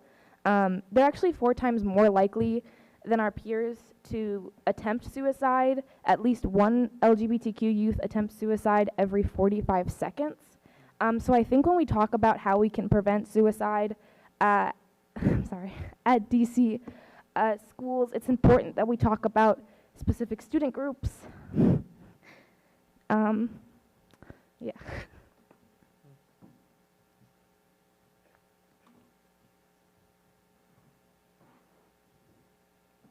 Thank you, Representative Brinstad. Is there further discussion? Seeing no further discussion, the motion is on adoption of the resolution. All in favor, say aye. Aye. All opposed, say no. The ayes have it, and the motion carries. Our next resolution is CR 22-29, celebrating Hispanic Heritage Month. Representative Gasoy, would you like to make the motion? Yes, I would. So moved. A motion has been made by Representative Gasoy. Is there a second? Second. Thank you, Dr. Patterson. The motion has been seconded by Dr. Patterson. The resolution being properly moved and seconded, Mr. Jew will read the resolution into the record. State Board of Education Ceremonial Resolution, CR 22-29, celebrating National Hispanic Heritage Month. Whereas the United States observes National Hispanic Heritage Month each year from September 15th to October 15th, continuing a tradition that began in 1968 under President Lyndon B. Johnson as Hispanic Heritage Week, and that was expanded by President Ronald Reagan in 1988. Whereas the purpose of National Hispanic Heritage Month is to celebrate the language, culture, contributions, and history of the Hispanic and Latinx communities in the United States who represent ancestry from Spain, Africa, Mexico, the Caribbean, Central and South America. Whereas Hispanic Heritage Month acknowledges the anniversary of independence for several Latin American countries, including Costa Rica, Guatemala, Honduras, Mexico, and Nicaragua. Whereas the Smithsonian Institution is building the National Museum of the American Latino to recognize the accomplishments, history, and culture of Latinx communities. Whereas the Department of Homeland Security has issued a proposed rulemaking to preserve and fortify the Deferred Action for Childhood Arrivals, also known as DACA policy, effective October 31st, 2022, which would impact our students, their families, and residents across the district. Whereas more than 77,000, or 11%, of DC residents are Hispanic or Latinx heritage, according to the most recent data from the United States Census Bureau. Whereas over 17,000, or 18%, of DC students identify as Hispanic or Latinx, and whereas National Hispanic Heritage Month will be commemorated this year in the district and schools and neighborhoods with events, festivals, programs, and activities surrounding the 2022 theme, Unidos, Inclusivity for a Stronger Nation. Now, therefore, be it resolved that the DC State Board of Education recognizes and celebrates National Hispanic Heritage Month and the history, achievements, and contributions of the district's residents of Hispanic and Latinx ancestry. and be it further resolved that the State Board recognizes and values the importance of culturally sustaining pedagogy, dual language immersion programs, and bilingual methods of instruction as important elements of equity and excellence in education. Thank you. Is there discussion on the resolution? Representative Gasoy. Thank you. First, I want to thank all of the dual language schools and language immersion programs in my ward and citywide, the International Academy at Cardozo Educational Campus, and the alternative and adult ed schools serving so many of our Hispanic students of all ages. There are so many organizations, I'm not going to name them tonight, but who have been instrumental and absolutely essential in supporting students and families who identify as Latinx. And I also want to thank Empower Ed for the work that they are doing and have already done to help to close the gap between Latinx students and Latinx teachers. I also just want to note that we have hit a grim milestone in our country of, I think it's 2 million migrants from Latin America have been detained at the border this year.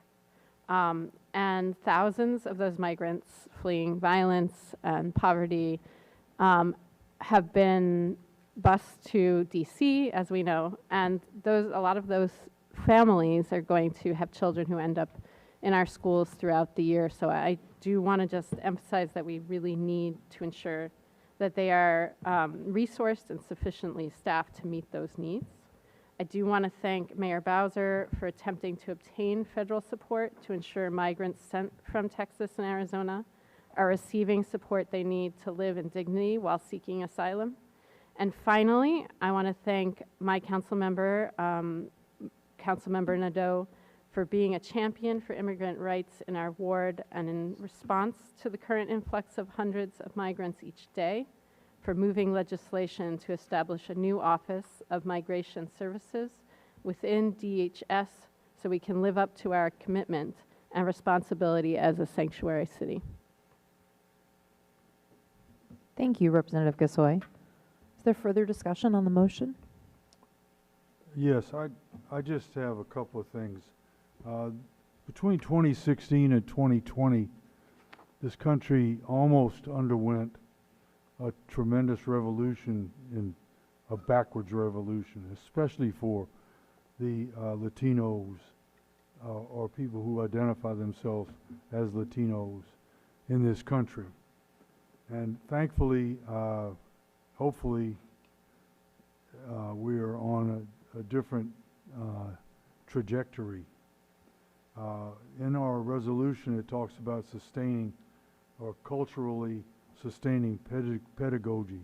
And we know that right now, pedagogy is under attack in many of the states in this country who are trying to erase history, not allow students to read books about the others or written by the others. And I just want to commend the State Board of Education for this very well thought out resolution that addresses the problems that we're facing every day in this country. Thank you, Dr. O'Leary. Is there further discussion on the resolution? Vice President Thompson. I wanted to note, because I know sometimes the Hispanic families in my ward particularly don't feel seen, because they're just a smaller group, that we know that diversity is true across our city, that it's both the people who are new arrivals and the people who have been here that we need to support, and we have to stay committed to, we see you, we support you, and we welcome you as part of our city. Thank you, Vice President Thompson. Seeing no further discussion, the motion is on adoption of the resolution. All in favor, say aye. Aye. Aye. All opposed, say no. The ayes have it, and the motion carries. Members, our final resolution is SR 22-7, Fiscal Year 2024 Need for Appropriations and Enhancements Resolution. I'll note for members that there's also an equity statement which has been added to Assembly, which was missing earlier today. So that is there for your reference, and I think it's also in our materials. Is there a motion on the resolution? So moved. Thank you, Vice President Thompson. Is there a second? Second. Thank you, Representative Gassoy. The motion being properly moved and seconded, Mr. Ju will read the resolution into the record. State Board of Education Resolution SR 22-7, approval of fiscal year 2024 need for appropriations and enhancements. Whereas in 2013, the Council of the District of Columbia approved the State Board of Education Personnel Authority Amendment Act of 2022, effective April 27, 2013, to ensure that the DC State Board of Education had the authority to operate as an independent agency, including through the hiring of its own staff and preparing its own budget. Whereas DC Official Code, Section 38-2652, D3 reads, beginning in fiscal year 2013, the board shall prepare and submit to the mayor for inclusion in the annual budget prepared and submitted to the council pursuant to Part D of Subchapter 4, 5, 6, of Chapter 4 of Chapter 2 of Title 1, Section 204.41, annual estimates of the expenditures and appropriations necessary for the operation of the board for the year, and all the estimates shall be forwarded by the mayor to the council for, in addition to the mayor's recommendation, action by the council pursuant to Section 1-204.46 and Section 1-206.03C. Whereas the State Board staff have prepared a budget that reflects the need for appropriations to meet the priorities in fiscal year 2024 of the agency's 3 offices, the Office of the State Board of Education, the Office of the Ombudsman for Public Education, and the Office of the Student Advocate. Whereas the proposed fiscal year 2024 budget and related enhancements have been discussed at working sessions of the State Board on August 3rd, 2022 and September 7th, 2022. Whereas the State Board is appreciative of the trust placed in it by residents and shall remain open and transparent about its spending.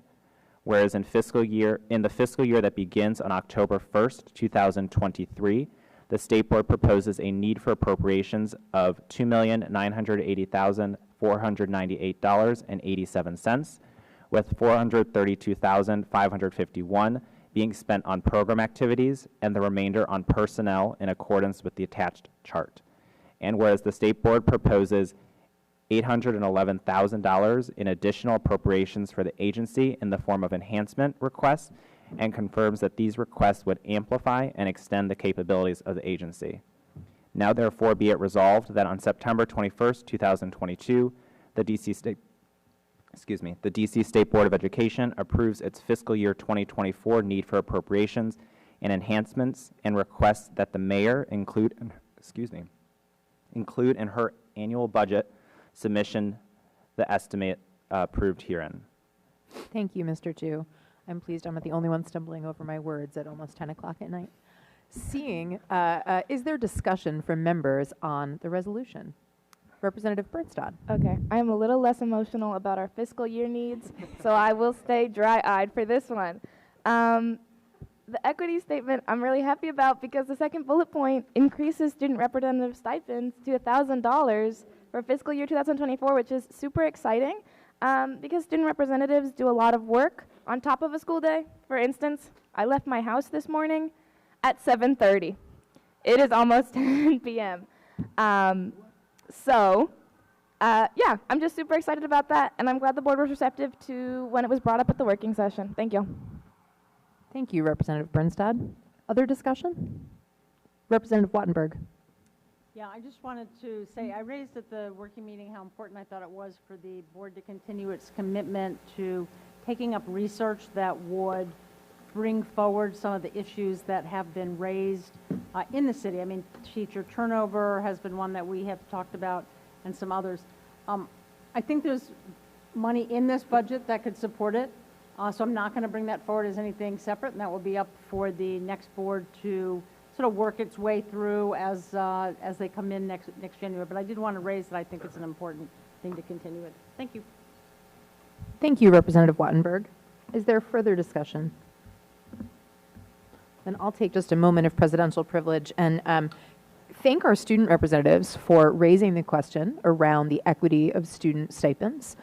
In discussion, the membership and the admin committee discussed this idea of increasing the student stipends and focusing it on what we're calling an educational services scholarship, so that it is not treated as any sort of conflict with the notion of also receiving service hours for your incredible amount of service to the board, but also as a way to ensure that all students who serve on the board have an opportunity to receive funding that will further their future choices, whether those choices be 2-year colleges, 4-year colleges, other training programs as part of their work. So we're incredibly grateful that the students brought us this idea and that we were able to include it in the budget, along with important ways to extend the capacity of our agency, both in terms of staff as well as in terms of the kinds of studies that Representative Wattenberg referenced in her comments. So I'm appreciative of all the work that my colleagues put in suggesting ideas, in talking through them, and in landing on the need for appropriations that we're going to vote on now. Seeing no further discussion, the motion is on adoption of SR 22-7. Mr. Jew will call the roll. Representative Bernstad, Aye. Representative Burgess, Representative Wages, Representative Washington, Representative Gasoy, Aye. Representative Chang, Aye. Representative Wattenberg, Aye. Representative O'Leary, Aye. Representative Parker, Aye. Representative Patterson, Aye. Representative Thompson, Aye. and Representative Sutter. Aye. The motion passes. Thank you, Mr. Jew. Members, that brings us to the end of our administrative agenda. That brings us to new business. Members, are there any items of new business or announcements? We'll begin with Representative Wattenberg. At the last working meeting, I had brought a resolution for us to adopt that would put forward the board's priorities for the research collaborative, which was mentioned by President Sutter earlier tonight. We had a discussion there, and one idea was also to have a letter that would contain those recommendations that we would send, which was a nice way and with the right tone to send to the collaborative to include. So I'm very much in favor of that. I believe we have a draft, and I believe it's going to go out this Friday, is my understanding.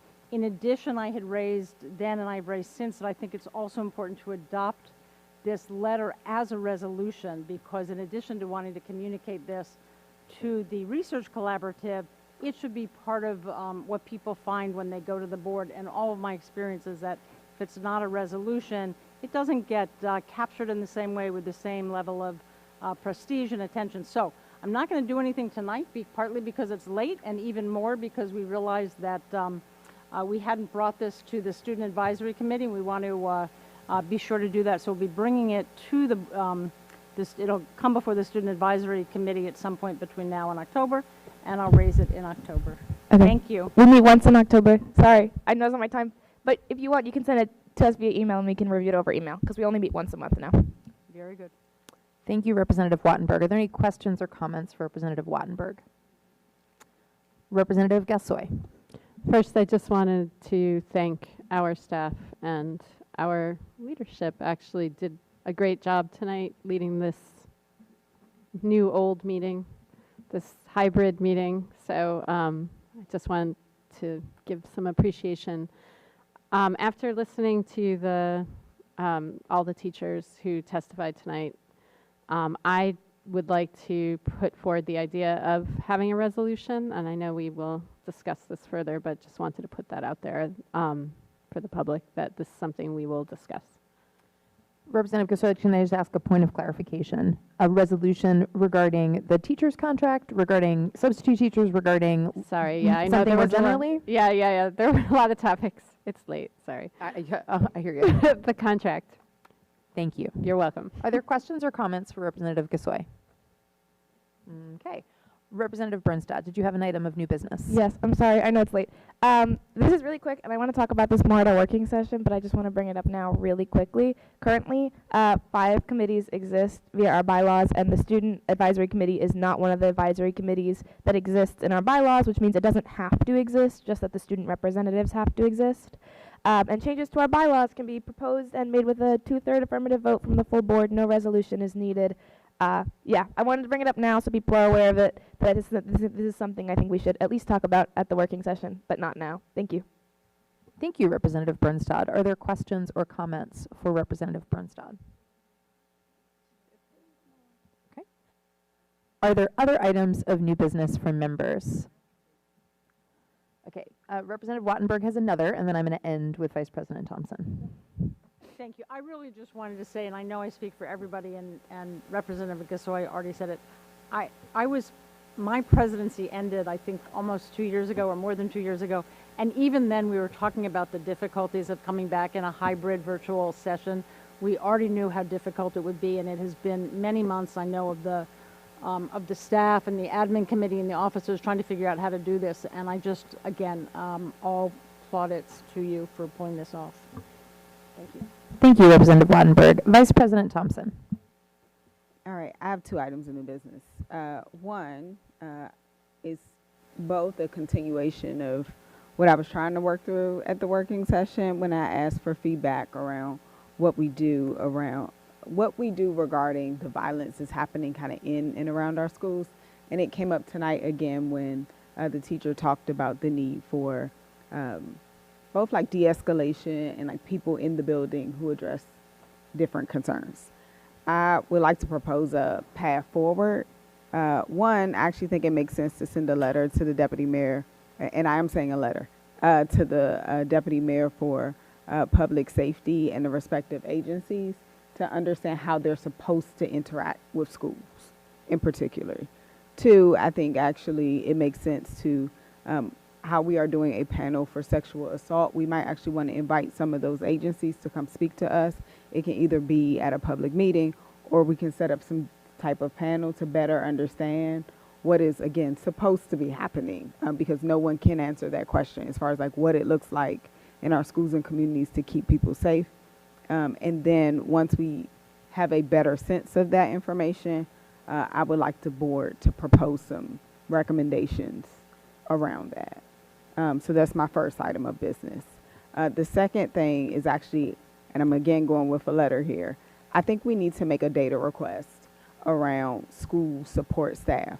I'm calling this school support staff because I think we have a lot of data around teachers.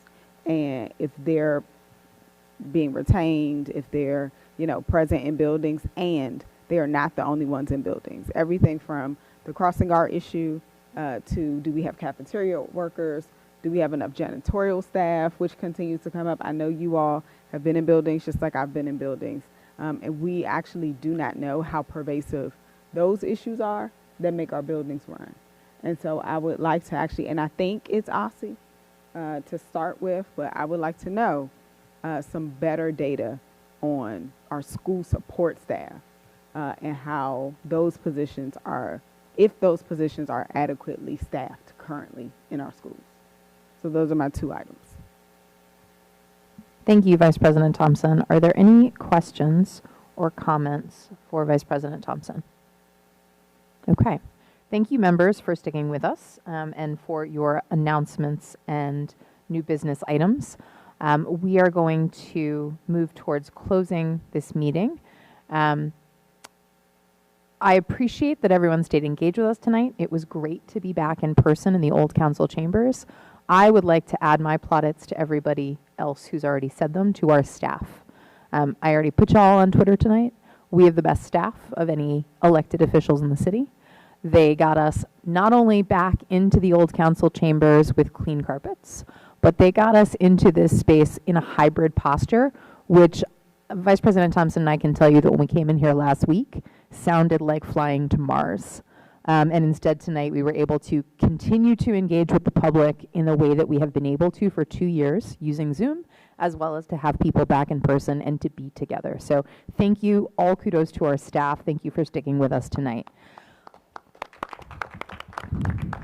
As a reminder to the viewing public, the State Board will continue to hold its meetings in person and in a hybrid posture, and we will convene next at our October 12th working session and our October 19th public meeting. The State Board will also be hosting a back-to-school engagement event in person at Eastern Senior High School at 10:30 a.m. on Saturday, September 24th. Members of the public can still sign up on our website and at bit.ly SBOE back2 school as well.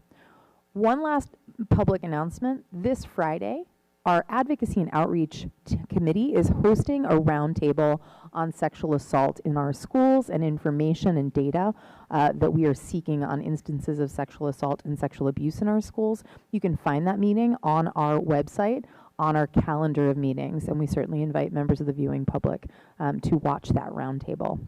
With no further business before the State Board, I would now entertain a motion to adjourn. So moved. Dr. O'Leary is moving. Dr. Gasoy, would you like to second? I was going to make a motion to adjourn, but after I reminded everybody about Eastern High School at 10 o'clock in the morning on Saturday. All right. Thank you, Dr. O'Leary. We're excited to see you there. So Dr. O'Leary is motioning. Dr. Gasoy is seconding. All in favor say aye. Aye. The ayes have it, and this public meeting of the District of Columbia State Board of Education is adjourned at 10:02 p.m.